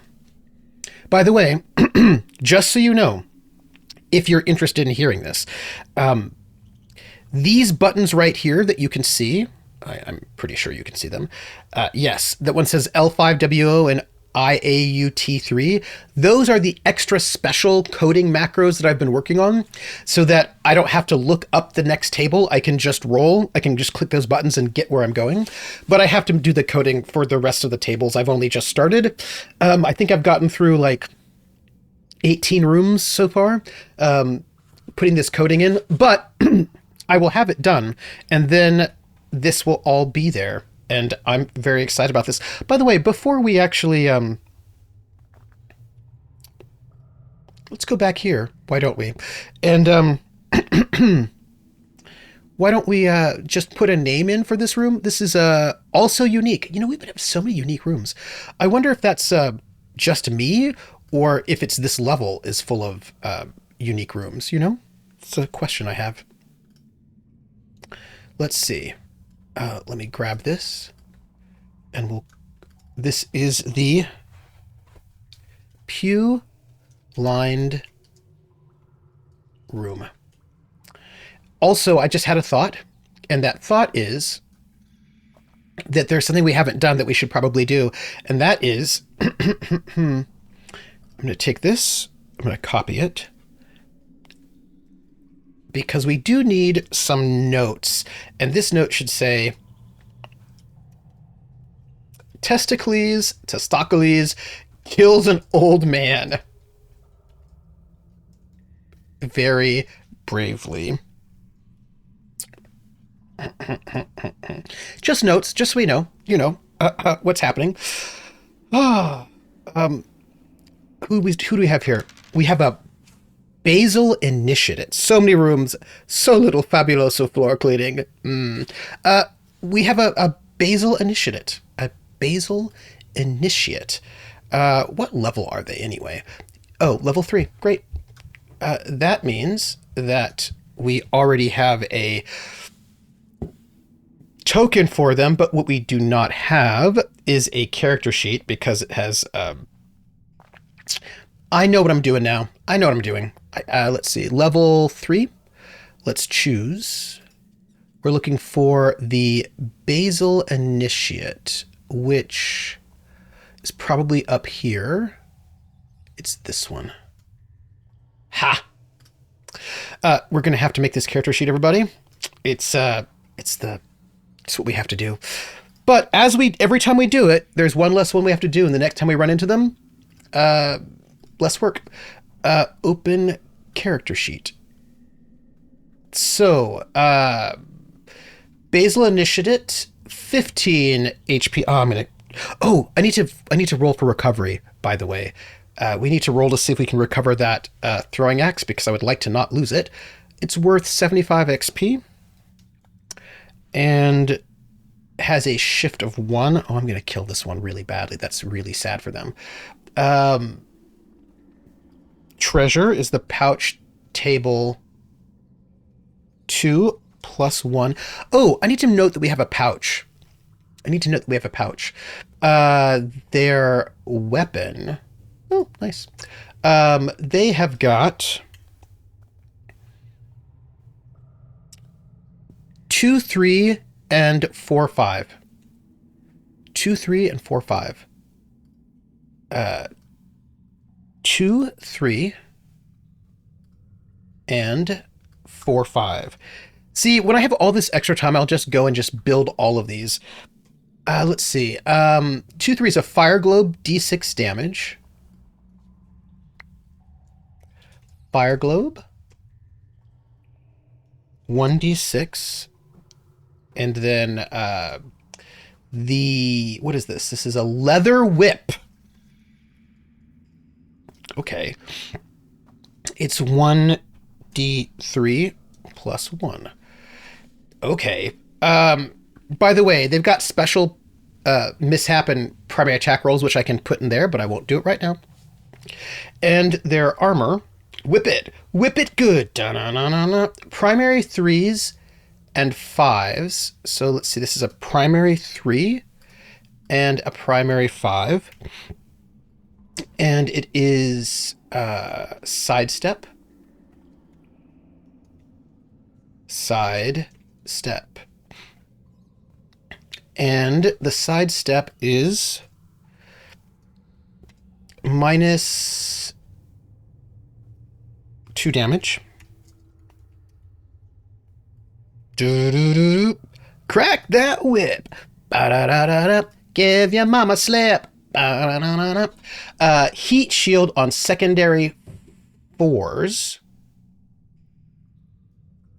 Okay.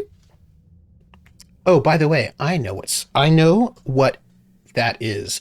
I actually have to put a 0 there, or it will register as not a real thing. And this is a heat shield. And that is worth minus 3 damage. Well, all right.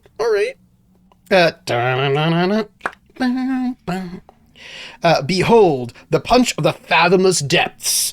Please do not confuse this for a normal pouch. The enchanter is not responsible for items lost in the pouch of the fathomless depths. Which I appreciate. I believe we have our heat shield, which is different from a meat shield, as far as I know. Yeah, let's edit, and let's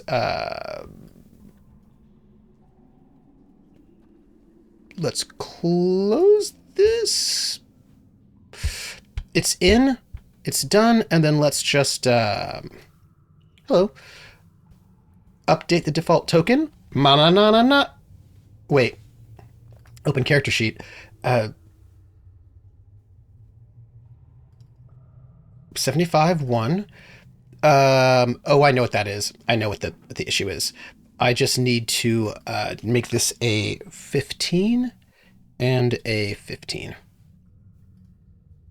Save changes. Everybody, we do have to roll. Heat shield cannot protect you from Tay's hotness. That's right. Well, perhaps you are burning up. I realize right now that I have to go and see if I can, get my weapon back, you know.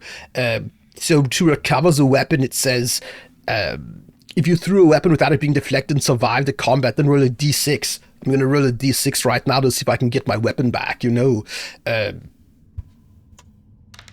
rolled a 3. On a 1 to 3, it is lost. Oh.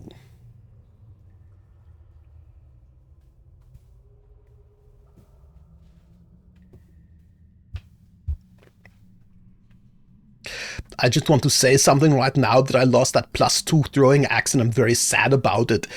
It's gone. That's okay. Just for the record though, I'm not going to throw my weapon this time because I think I could just destroy this creature, this Basel initiate. It says, the Basel initiates were once infernal monks who have been drawn into the study of primordial magic. They have one goal in the maniacal studies, and that has become a Mordeal axiom.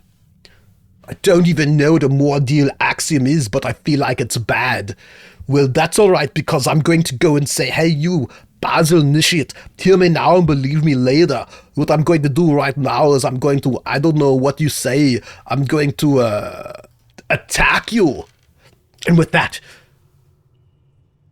Testaklees, the ballsy, full of hotness, charges forward with his knobby-headed mace.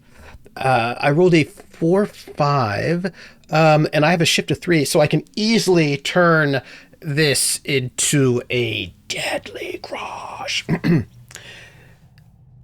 Leaping forward, Testaklees charges at this Basel initiate who was cleaning the pews. Again, I'm not saying anything about Testaklees, who is a great hero, but this is the second time that Testaklees is attacking someone who was just doing their job. Hey, don't even say things like that. This person's like evil in the middle of the thing and I have to destroy them. And I'm going to crush them. It's like you have to hear the lamentation of the women and crush on his crom. Testaklees winds up and delivers a deadly crush to this Basel initiative. In one blow, this... Wait. I'm going a 6-5, and they have no defense. So sorry. Anything that's not me is my enemy. Like my knee. Wait, hold on a second. Dazzle the Basil. Basil.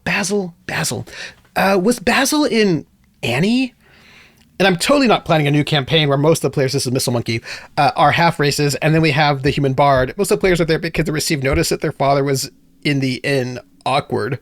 Oh, that's amazing. I like it. Testaklees charges forward, making a deadly crush on the Basel initiate. The Basel initiate takes the blow and says, "You may think that you are hot, but I assure you, you will rot." And with that, the Basel initiate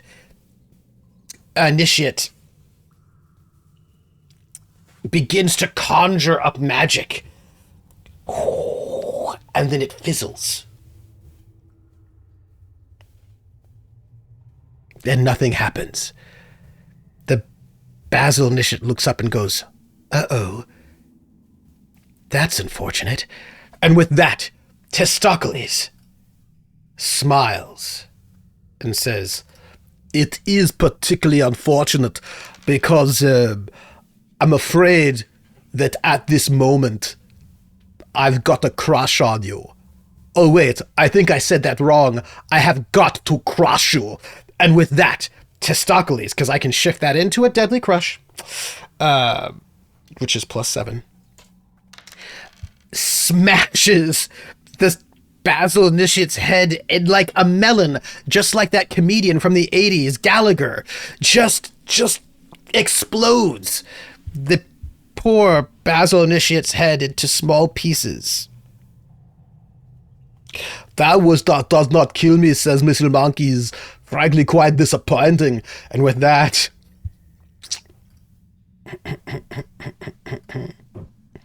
I think I needed to update that, by the way. The Testaklees murders the Basil Initiate, destroying her completely.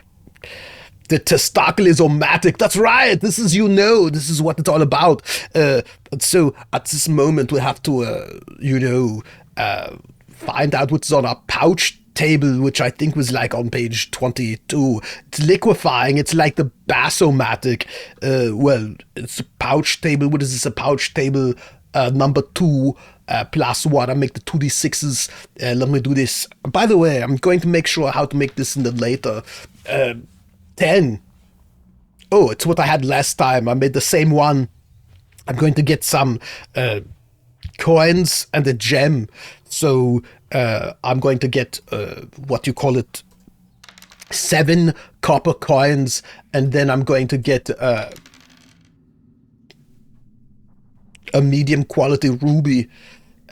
By the way, I'm going to make a note, this is in a pouch, because we need to have them. It's important, and I'm going to just take this and make a copy and put it over there, and I get 7 copper coins. 7 and a medium quality ruby, and when I have 3 the same thing, I can put them into my weird bone disc. I don't even know what that does, but it's like, something exciting.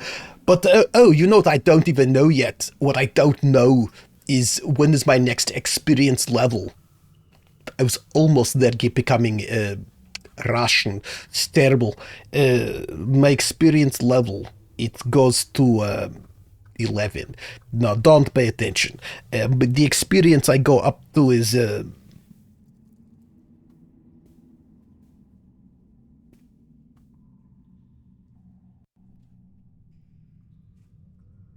3,000. So I'm actually quite close. It says, I'm looking at it right now, it says level 1, you need 100 to level up, and then 500 to level up, and then, So I just need like a little bit more, and then I'll become a level 6 adventurer. That's good. I got an eye! Testaklees pushes. By the way, what kind of doors are in this room that we were in? The pew-lined room? Was it wooden? Yes, it was. We are fine in that case. Door check?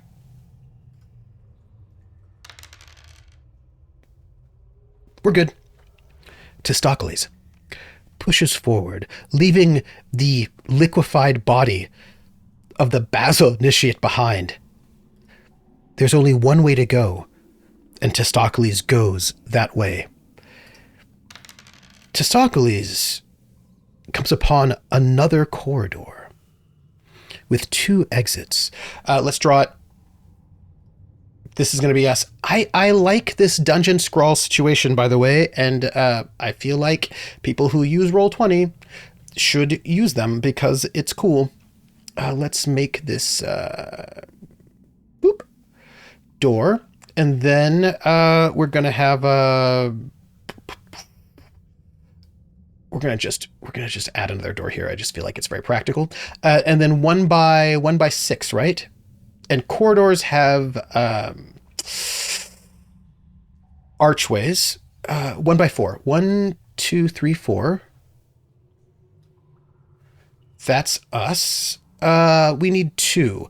I think what we do is we have 1 door here. And then 1 here. Yeah, and I think we'll try to make the little entryways just like a little bit shorter. I don't think we're going to get a lot. Yeah, I don't think we can get a lot up here, but we'll see what happens. It might just be a dead end, I guess. I mean, by the way, this is really, I just like it. Testaklees creeps, forward. I know you think I should make this obvious take the obvious way out to there to the east, but I'm gonna go north because I want to know if there's like, you know, some sort of something there for me. You know what I'm saying? 2 by 1.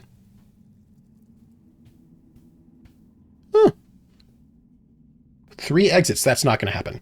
I mean, I doubtful. 2 by 1. Okay. There is the end of the map. Let's go this way, 2 by 1, which is this room here. And we have 3 exits, right? Which we actually, we cannot exit there. So there's no exit there. We theoretically, though, can have an exit here. And one.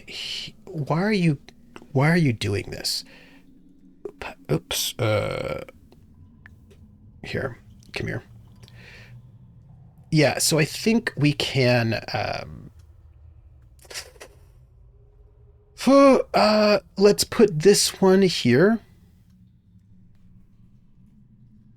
I think I have to actually go all the way from corner to corner. There we go. And then let's put this one here. Oop. That's fair. There, right? Okay. Yeah. I do have questions.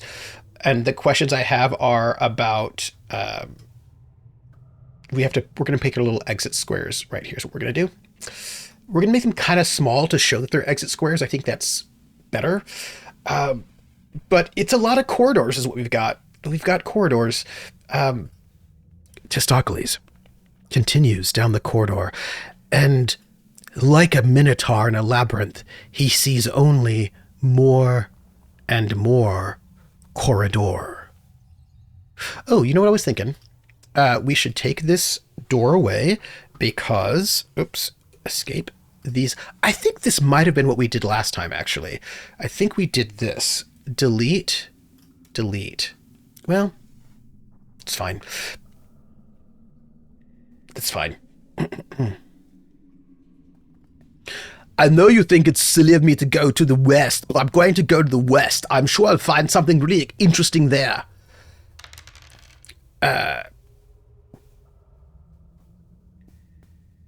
Well, you can have we can fit in. We've got 5 by 3. We certainly cannot get 5, but we can get 3. So what we can do is create a little 3 by 3 room. It has 3 exits,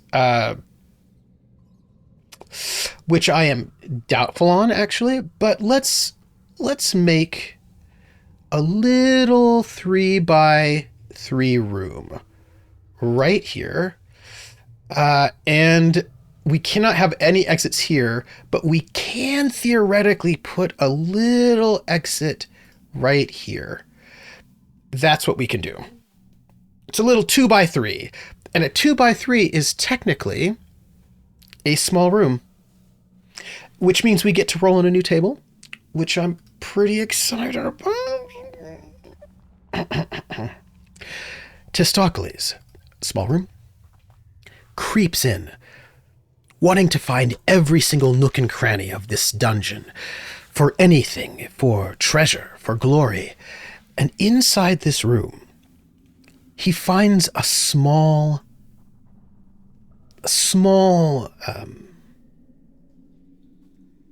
not very large,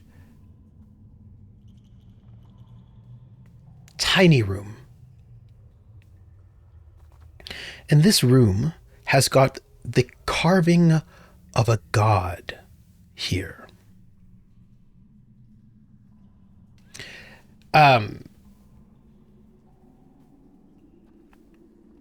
Okay, well, let's find out what god this is.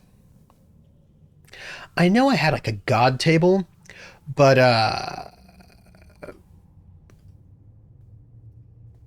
it's not here. Oh, nope.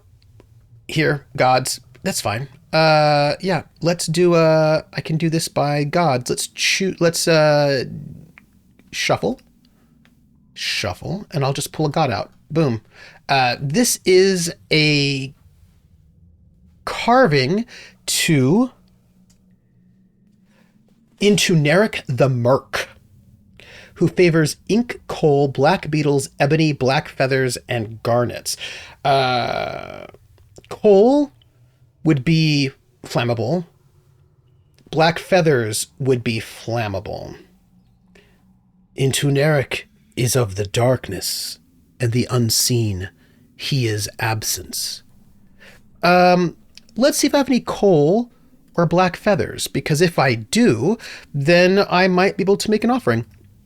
Let's see. I don't know if I do. Coal or black feathers. Scrolls, potions,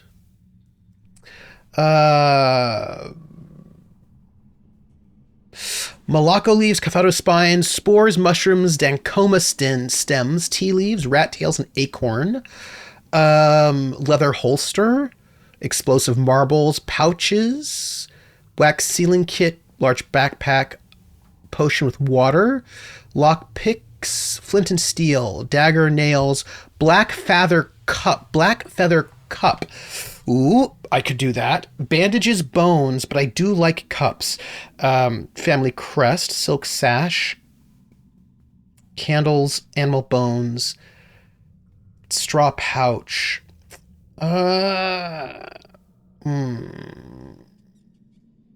do not have a lot of favor points in Tuneric. You know what? I think we got to burn. We have flint and steel. I think we burn our black feather cup. I think that's just what we do, because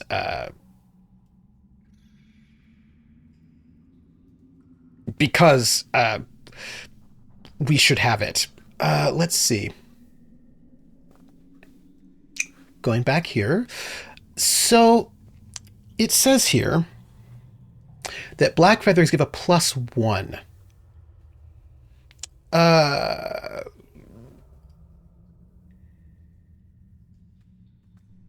If you have something flammable and discorrupting, you can burn it and gain 1 favor point. But what is that +1 for? I think we should look it up just to make sure, because I feel like we looked up before, but liberating prisoners, potion bombs, calling favor of the gods. If you have at least 1 box tick next to the god, roll a d6. If you roll equal to or below the favor points you have with the god, you've gained their favor and are gifted 1 reward. I actually also think... everybody, that +1 means we get 2 favor points. But let's see. 30, page 30. Yeah. Because the thing is, you want to roll low, right? So let's see. I want to just double check.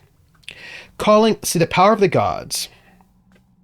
Subterranean gods are not evil or good, but are loyal to their elemental substance, meaning the favors they bestow on their followers may be used for all manner of purposes. You can call upon the power of a god at any time as long as you have their favor. Favor means you have at least 1 favor point box ticked next to the god's name in the favor of the gods section of the character sheet. You can earn favor points at particular times during the game. When this happens, tick off a box next to the appropriate god.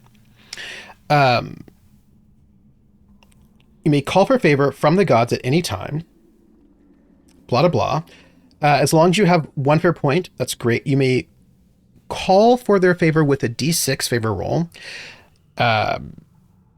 This is fine. There are some items that grant you -1 to your favor roll, which means it is possible to roll below a 1.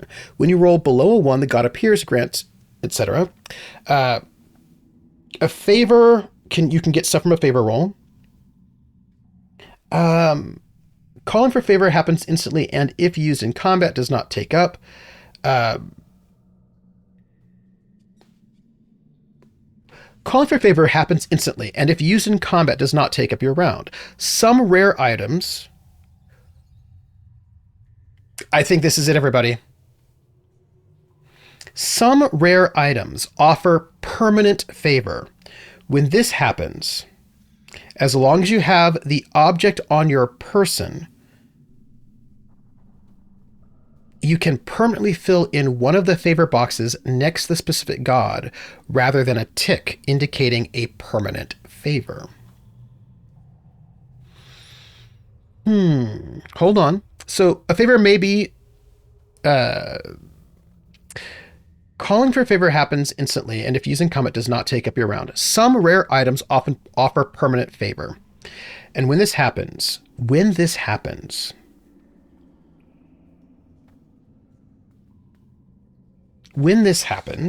as long as you have the object on your person, you can permanently fill in one of the favor boxes next to the specific god, rather than a tick indicating a permanent favor. Let's hold that. No, wait, special favored items. Okay. All gods have special favored items. If one of these special items is offered to a god, you gain additional favor points indicated on the god card next to the item. For example, Grakata prefers forged metal and diamonds. If you offer a diamond to her, you will gain 3 FP. Okay, so that's what that means. We're going to get 2 ticks. That's pretty obvious, right? But we had to check. So we're going to get 2 favor points from Intuneric. You know, if we ever get into real bad trouble, we should be able to call on these gods. Okay. Hey, Toby Lancaster, thank you for your game. By the way, he now has Realm, which allows you to do hex crawls as well, which I think is pretty awesome. Okay. This is a god carving, which I think we just need to note. Hello. God carving. Whoop. I'm very excited by this because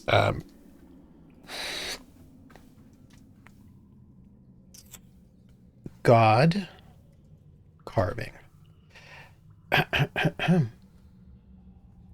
Right over here. Perfect. We place it, and that's great. And there is, whether we like it or not, theoretically, the ability to have another room here. So we're going to have to find out if there is. The hex crawl one is out, and I want to see what it's like, but I figured once we get out of the dungeon, we can try to follow the hex crawl. Testaklees burns this black feather cup, gaining the favor of Intuneric, and decides to press forward. That's what I was going to say. I'm going to decide to press forward. It is unlikely there's anything of note. 3 by 4 with 2 exits. Actually, believe it or not, I believe we can place. I think we can do it. If she says she can do it, she can do it. She don't make false claims. That's Bowie. When we're placing rooms, by the way, I'm pretty sure we can go wall to wall. We just can't overlap. This is a 3 by 4. That's not bad. I think we can do that. Probably. I also can't wait for them to make the other dungeons. I wonder if there's an open license for this. Maybe. So how rooms are positioned is up to you, but there are some basic restrictions. You cannot overlap rooms. When you hit the double dungeon level's outer boundary, the room stops and the boundary becomes the border of the room. You can butt up to other rooms. Corridors can end at the outer boundary, but exits can be placed. So, let's... I am sort of grooving on this 3 by 4. Oops, hold on. Let me, here we go. 3, 1, 2, 3, 4. Boom. And that fits perfectly. And it has 2 exits, which is not going to happen, but that's fine. We can... I don't think we're going to put any exits here because I just don't think we're going to get a corridor. I think we're going to leave this one with no extra exit. But we are going to find out what kind of room it is.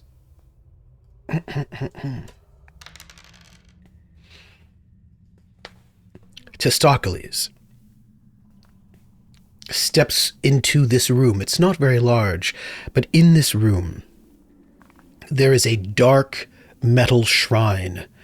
It is formed into the shape of a great wave. And on it is a metal tray. And I can power up one primordial scroll here. If I place on the tray, the scroll does double damage. I do not know if I have any primordial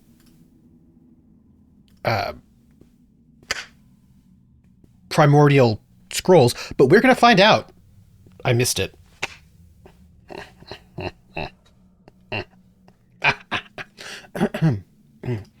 I believe this is a lead carving.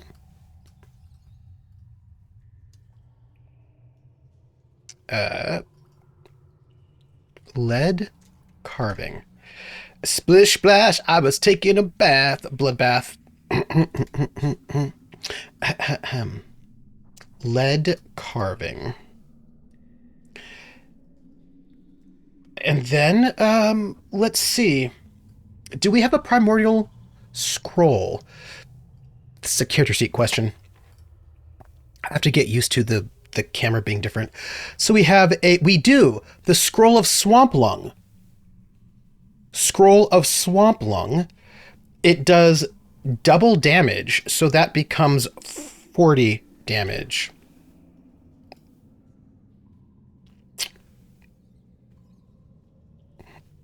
Don't go chasing waterfalls. Roller, I'm going to chase them all. Scroll of Swamp Lung, and it's going to do 40 points of damage, which I am very excited about. Let's describe it, shall we? Wait for it. Copy. Paste. Catch a wave. Swamp Lung sounds really bad. Also, that's not how you spell catch, but that's cool. Catch a wave. You know, I feel like we're way more efficient now that we're attaching to DungeonScrawl, but that's also, I wonder, they sort of implied in the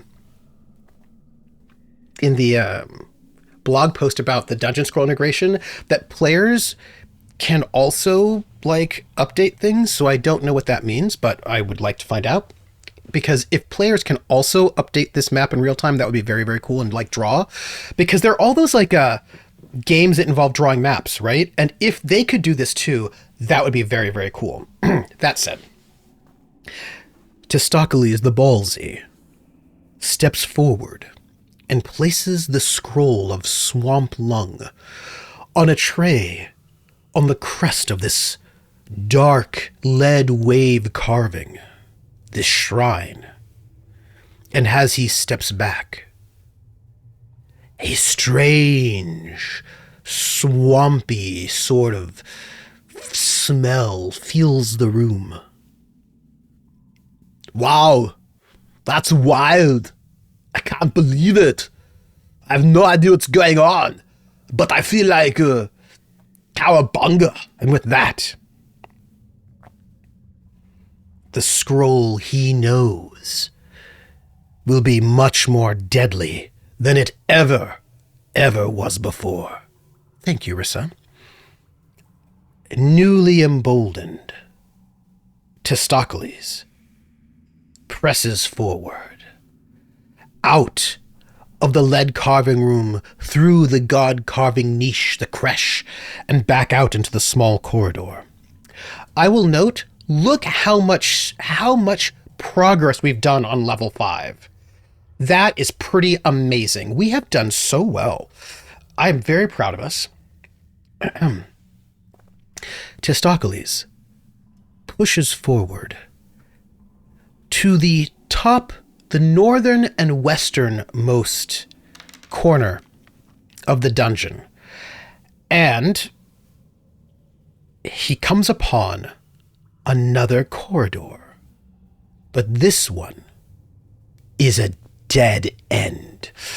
So a 1x6, everyone. And the thing is, we are allowed to link things up if they would make sense. So I think what we do, and I think this makes sense, is we create this little 1x6 here, right? 1, 2, oh wait, hold on. Undo that. We need to draw, not erase.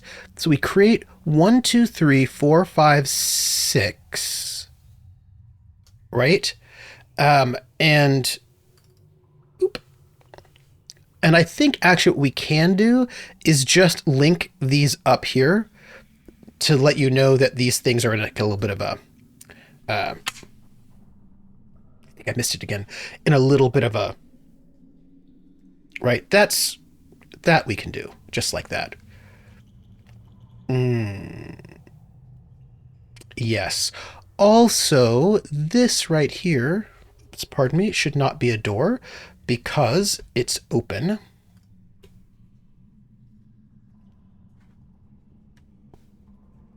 So that's what that looks like.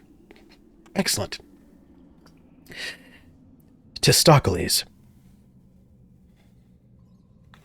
begins to travel through this fiendish infernal dungeon, knowing that there must be some spectacular treasure waiting, and what he finds is a dead end. No treasure, only mysteries. And so, with a slight scratch, he makes his way back out and circles back around, trying to find the way down to the next level. He passes the pew-lined room and heads back out to an option he did not take before. And as he moves forward,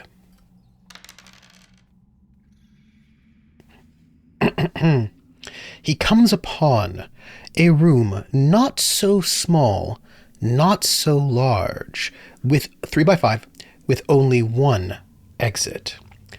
By the way, let's see, 3x5, 1, 2, oh, no, we have to undo that. Let's start down here. Well, let's see, hold on, this is an exit here. I think we should join them up, because that makes sense. So let's do 1, 2, 3, 1, 2, 3, 4, 5, and this makes a lot of sense to me, right? Because then we get and there is one exit in this room, which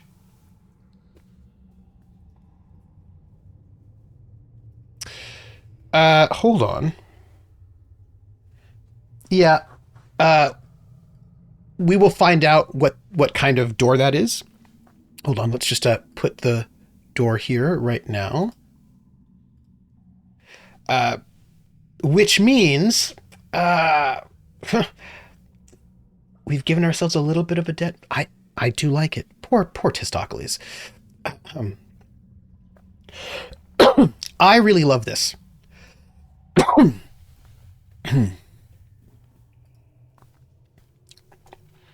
Testaklees steps forward. Another unique room, by the way. With a wooden door that's locked, but that's okay because we don't need to go through that. We know where it's going. What is this? This is a slime walls, which does not sound great. Doesn't sound great. I'm going to be honest with you all.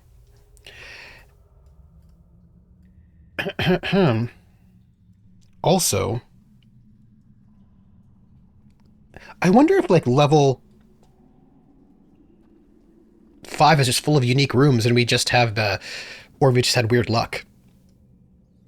We'll find out. Oh, and I should probably put here, let's just roll, find out. This is a lock 4.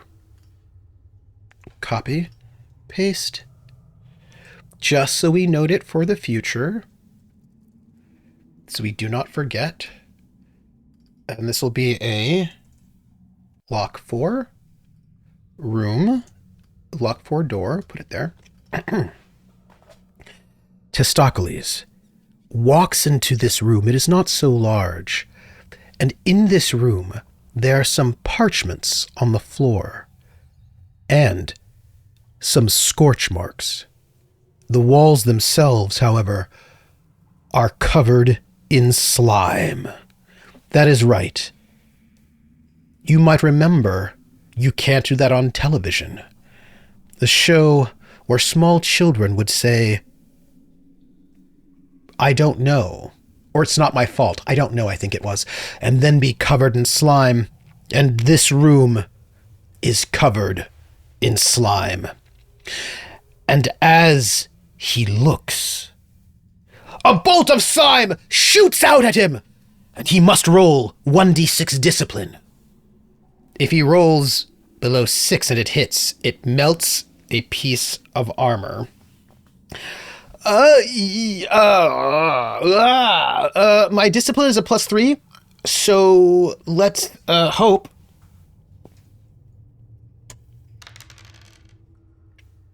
Seven. This bolt of slime shoots out from the wall, like the sequel to the Blob movie. But Testaklees dodges to the left. Whoosh. You couldn't get me, you slime. I feel like that was like, you're too slow. You're too slimy. I feel like you just, you need to have more roughage and more fiber in your diet. With that, boldly and bravely, Testaklees dodges to the left. And he notes the slime itself is acidic and dangerous. Surely, much like the dreaded rust monster, that slime would have damaged his very valuable armor. But luckily, it didn't. Let's just take some of those parchments, why don't we? Because I feel like we could use them for other things later. What things? I don't know. Let's say parchments. And the thing is, I'm going to go and add this all to my parchments, to my inventory later. But, we can, that's for another moment. With that, Testaklees circles back around the way he came into the metamorphic adjunct room. He has been boldly going through room after room after room. 5. I'm pretty sure that means that door is locked. Because I believe metal doors are locked on 4 through 6. Pretty sure. So I'm afraid we're going to have to find out how, about that lock. I feel like that's just how that's going to be, and I'm worried about it. But I'm sure it's fine. This is a lock of 7. A 7 lock. That's not so bad. A lock 7, not bad at all. Let's, it's just that I'm running out of lock picks. You know what I'm saying to you? Let's put this lock 7 in there. And there's a way, see, what I would like to do is, like, gray it out. Do you know what I mean? Like, once I've, nope. Something's going on, there's something going on with this. I think what we do actually is just delete them once we've unlocked them. I think we delete them so that we know so we don't get confused. So let's just delete the ones that we have unlocked. Okay. I have a +1 lockpick. That's what we're doing.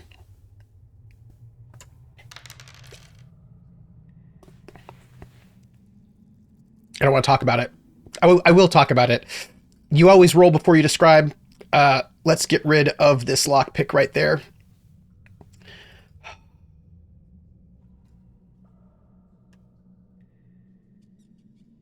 It's bad. It's not good, everybody. It's not good. Testaklees, the ballsy, takes out his magic lockpick, fine and begins to work on the tumblers to this metal door.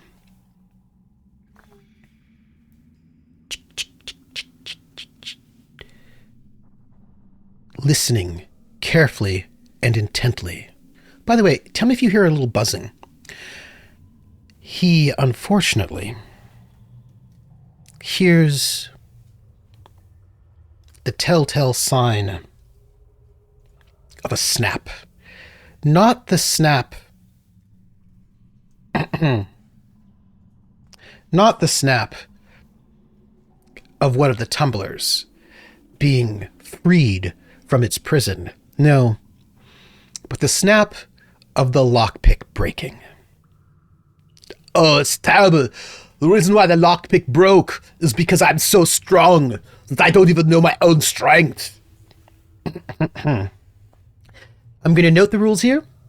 If you fail to pick the lock, then it has been damaged, and you must wait for an enemy to come through before you can proceed in that direction. You may, of course, choose to follow another path. If you wait, you must face an enemy in combat. To establish who you will fight, roll on the patrol table for that level.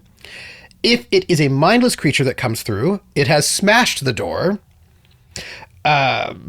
Once they have been dealt with, the door is open, or you grab the key and open it. Keys are not universal in the dungeon and only work for that door. Every time you wait for someone to open a door, you must use a ration, but you gain 2 HP per adventurer level. If you have no rations or choose not to use it, it's minus 2 HP per adventurer level. Okay, so what we're going to do is not wait. We're going to go around because we might be able to find our way in. You can only try to pick a lock once. So if you fail, your only choices are to wait for the lock for somebody to come through. Those are your only choices. I can't believe it. I broke this lock. That's all right, though. I'm going to just come back around. I might be able to find a way around some other way. Let's go all the way back down to the beginning and go through this door here. We might find something really interesting. And with that, Testaklees finds a small corridor. How strange. Time for the lock brick. Let's make this a 3x1. So this will be just like a little 3x1. Oop. Pardon me. Let's just make a little 3x1 right here. Oops. Here, draw. Excuse me. And whoop. Little 3x1. Very nice. And it has got how many exits? 2 exits, which is convenient. And we'll put 1 here. 1 here. Stop it. 1 here. Don't like it. And 1 here. Okay. And because all rooms have these little exit spots, we'll just make our little exit spot right there. Okay. We only have 15 minutes. We'll see how far we get. What if we actually finish? What if we get more than 1 dungeon level in this little 3-round? Well, we'll find out. Testaklees moves forward. Certain there might be a way to get back to that locked room door. He moves northward. And there, he comes upon a room much larger than the one before. 1 exit, by the way. 3x6, which, by the way, is 18. So let's go 3x6. Let's not have it overlap. 1, 2, 3 by 1, 2, 3, 4, 5, 6. Yes. And let's just do a little bit of an erase right there. Oh, I don't like that at all.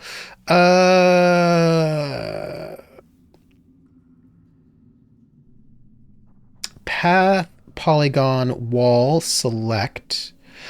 I really feel like if I do wall erase, that should do it. Don't you think? I should be able to do this. Nope. Maybe if I scroll in. Look, I did it before. I just don't know how it did it this time. I'm going to try again. Boop, boop, boop, boop. Nope.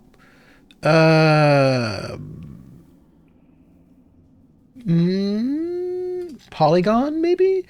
Boop, boop, boop, boop. No.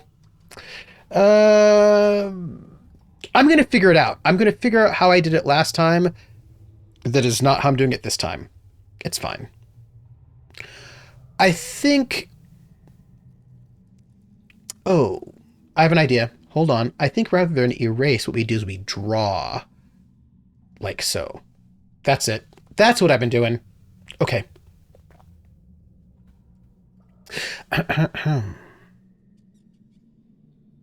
But what is this room?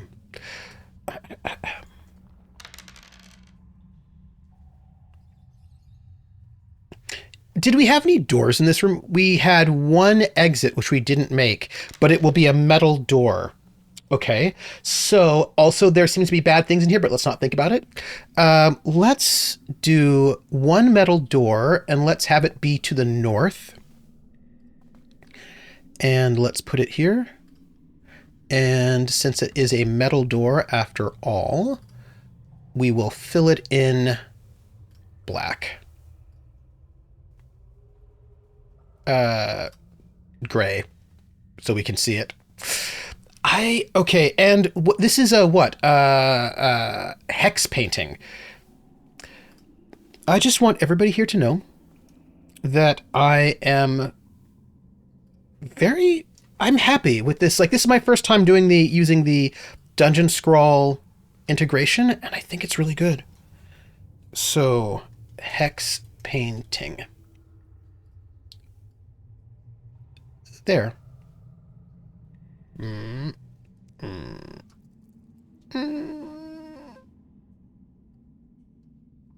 enough. Testaklees pushes forward into a room, and in this room, there is a circle of blood painted on the center of the floor. And inside this circle of blood is a series of lines and shapes. And above this hex is a caged banshee. And as Testaklees enters the room, the cage drops and opens, and I must fight a banshee!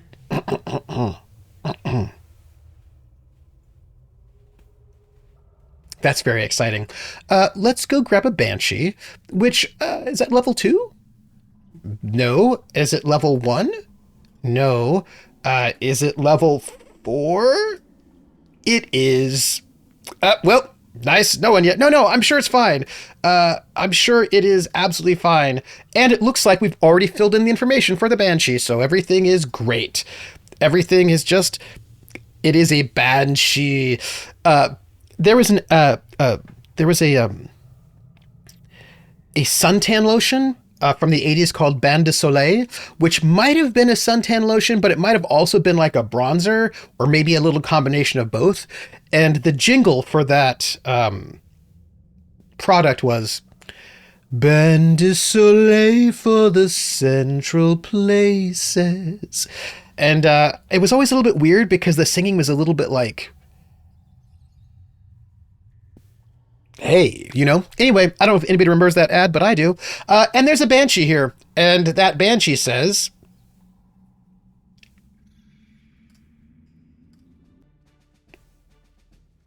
Says that. So this banshee, by the way, is... What do we know about this banshee? The banshee is...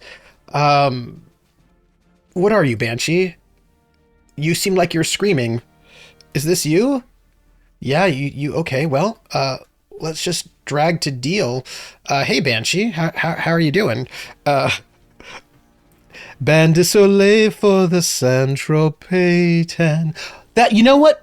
You're right, actually. You're right. That's what it was, Hawkeye. Bain de Soleil for the Central Payton.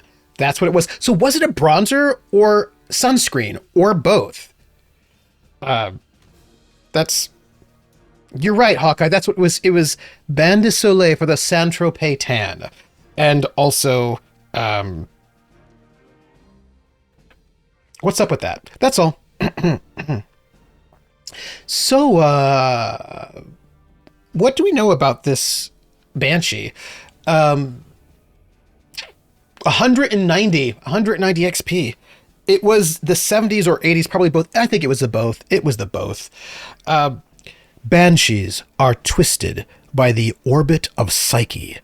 They are beings who, tormented by their own voices, are sent away into the depths where they cannot disturb those in the domain above. This one has got 190 hit points. So we are going to use our Swamp Lung scroll. That's what we're going to do. Yes, we are going to do that. I'm going to I don't think this is the first time. I think this is the first time we've done a combat scroll, right? So,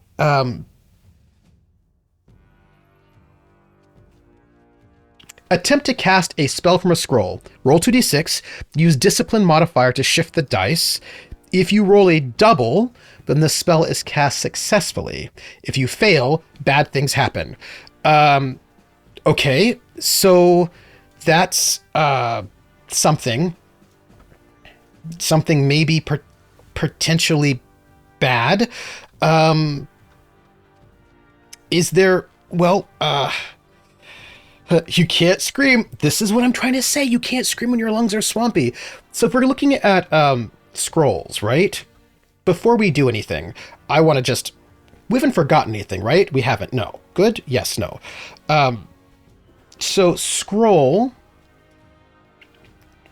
Okay, so scrolls have modifiers. A +1...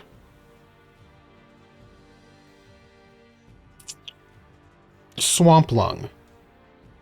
Well, 1 free swing plus 20 damage. So if we do this, we're going to be able to get 2 attacks, and the fail roll is a -1. Okay, well,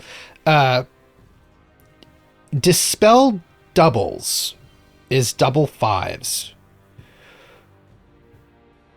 We need to look that up. You can, but Dispel. So, using magic scrolls, we're going to look it up because we want to do this right. If we did this like nonstop, we would get all these things under our fingers, but all right. So, scrolls can be cast at the very start of combat or outside of combat, but never during. The way you encounter rooms in 2d6 Dungeon means you almost always have the initiative in combat to act first and cast a spell from a scroll, but doing so means that the creature attacks first, whereas if you do not cast a spell from a scroll, you attack first. But we get a free swing because of the Swamp Lung. Once the scroll is read, even if it fails, it crumples to the ground and the energy is spent. Cross the scroll off your character sheet. Reading the arcane language on the scroll summons a specific energy to cast a spell, but controlling this is an entirely different proposition. To cast, roll d6. If you roll a double, you have locked in the power and carried out the scroll's effect successfully. Otherwise, the spell fails. You can use your discipline modifier to shift the dice to a double, following the same process used with attack maneuvers. Some more complex spells have 1 or more dispel doubles listed. The spell also fails if this dispel double is rolled, representing that the power brought forth by the scroll is harder to control. If you fail to cast the spell, then there may be complications. Roll on the fail to cast correctly table. Some scrolls have a fail modifier, which is deducted or added to the fail check if cast correctly. Okay, well, what is my discipline? Wait, I have a trinket. Does that trinket? But hold on. This is like probably the last thing we're gonna do is this combat. So let's make sure we do it right. We have this potion, which gives us a +1 discipline when using metamorph magic, but the Swamp Lung is not metamorph. So Well, we can only do one. This is gonna be it. Yeah, well, we do get a free hit, though, if we cast this successfully. We're gonna have to look up those runes, by the way. Okay.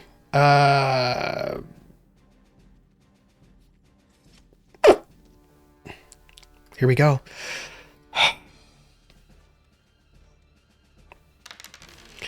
A 1 and a 2, and I can use my discipline as shift, and I have a discipline of 3, which means I can shift that into a 2/2, which means my spell casts correctly, and wait a minute.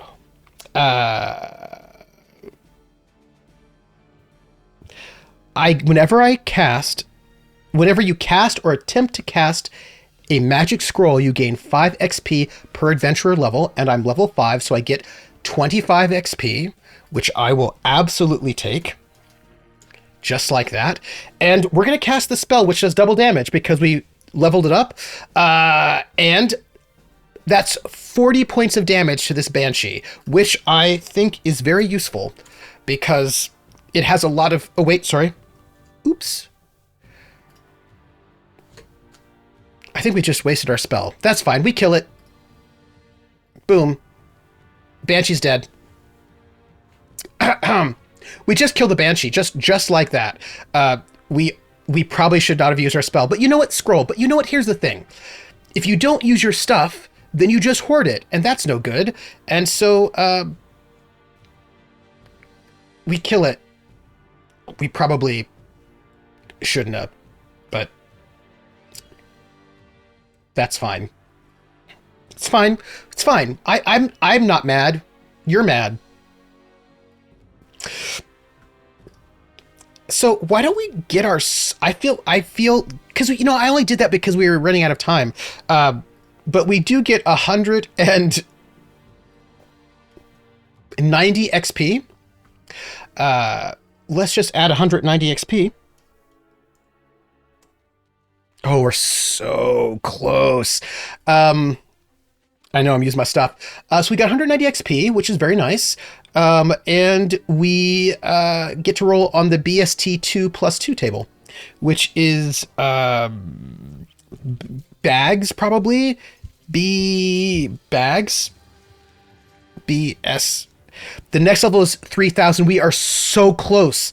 We are so close that I kind of can't handle it. I'm like, if only we could just... It's fine. So the body search table 2+2. Let's roll it. I'm gonna get all these tables made. We rolled a 6. Not the best, not the worst. So, Testaklees walks in, and as this cage crashes, the Banshee emerges and is about to let forth a scream. And Testaklees says, "Hey, wait a minute. I was born in the bayou." And as that happens, Testaklees pulls out this scroll and speaks the words of power. And the words of power are, "Believe me now, hear me now, believe me later. I'm going to pump you up." And with that, the Banshee's lungs fill with swamp water, and rather than screaming, the Banshee gurgles and out coughs water, but more and more water fills the lungs until the Banshee explodes. "Wow, you're real wet." I know I'm not being encumbered. Also, we have to get rid of our battle music because we're no longer in battle. I'll go back to our Dungeon of Lost music. We are going to get, we got something. We got a 6. We got, as Testaklees steps forward and looks at the wrecked body of the Banshee, notices a bag laying besides the body, and in it, Testaklees finds twigs, Dancoma stems, and scarlet Oreavatus. This looks very practical, like something very positive, like I could do something with it. We're going to write this down. A bag of twigs, Dancoma stems, and scarlet Aureabatus. So here's what I'm thinking, everybody. We are so close, and our session is basically over, but I think there might be something we can do to get a level up. I think there might be. And that thing that we might be able to do is,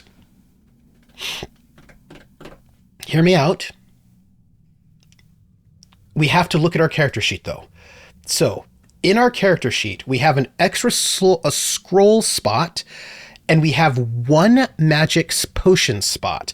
What if we make a potion? I think if we make a potion, we should be able to get XP for that. And then we would, I think, level up, because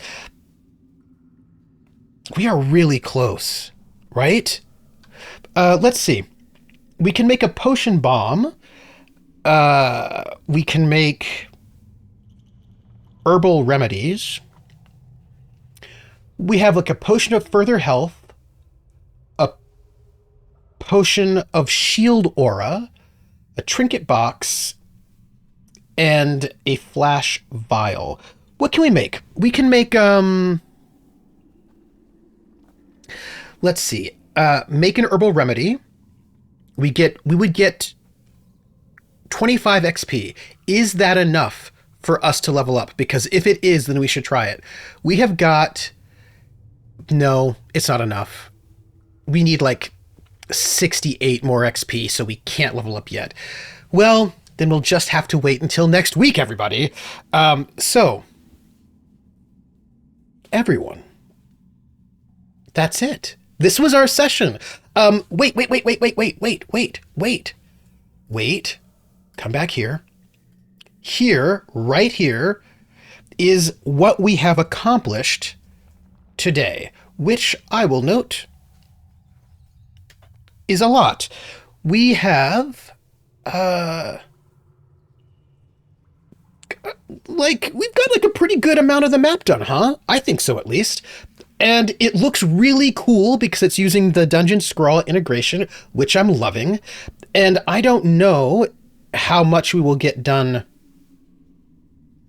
next. You know what? I have to tell you something. I should have moved that map. I think I made a mistake with that map, but it's too late now.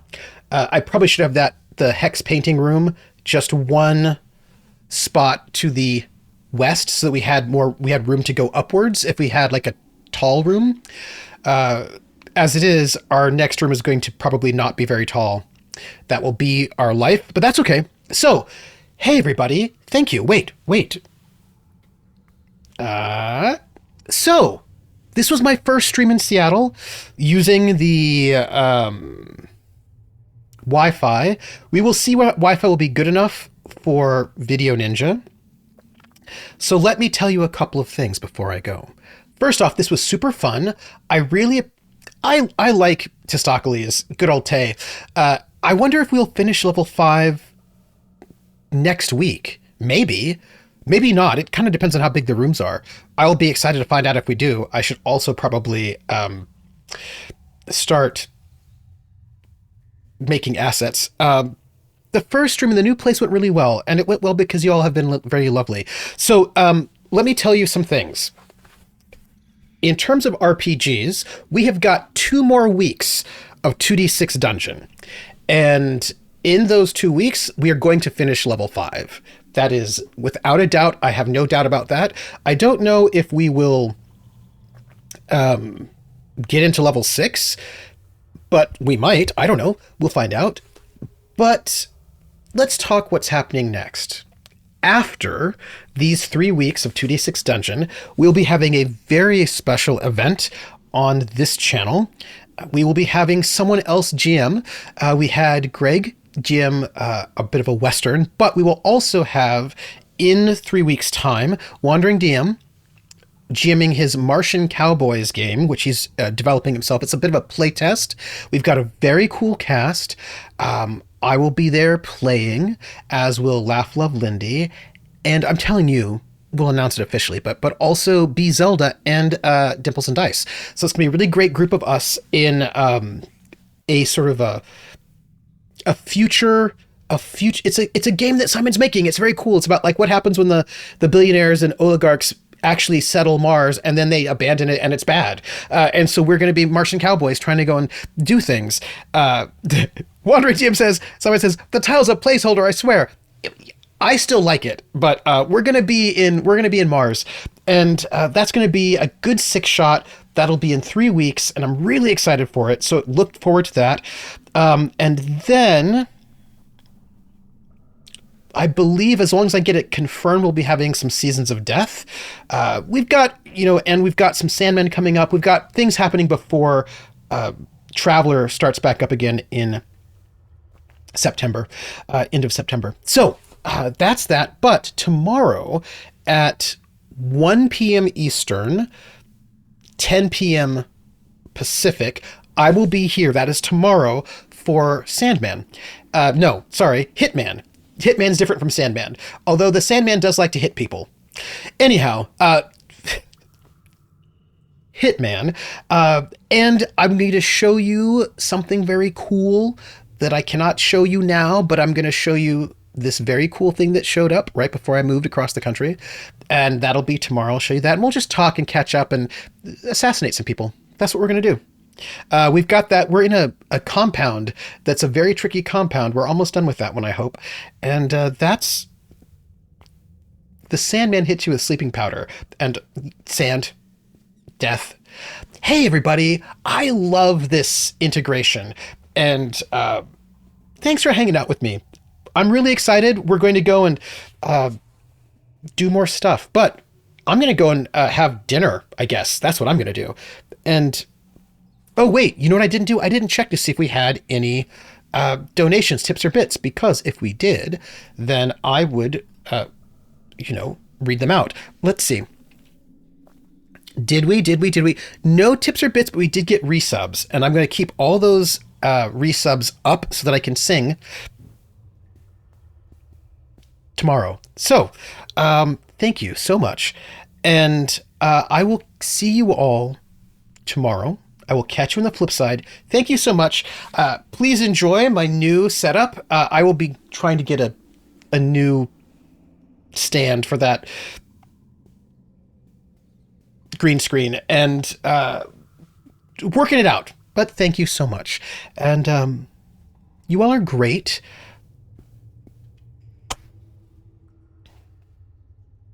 I killed it. I hope you like my new mic. I do. And I will catch you all on the flip side, everybody. Take care of yourselves. And if you're going to go protest tomorrow, make sure you're safe. And I'm glad to be back. And I'm glad to just hang out tomorrow, murder people, and chat. All right, everybody. I will talk to you later. And ciao.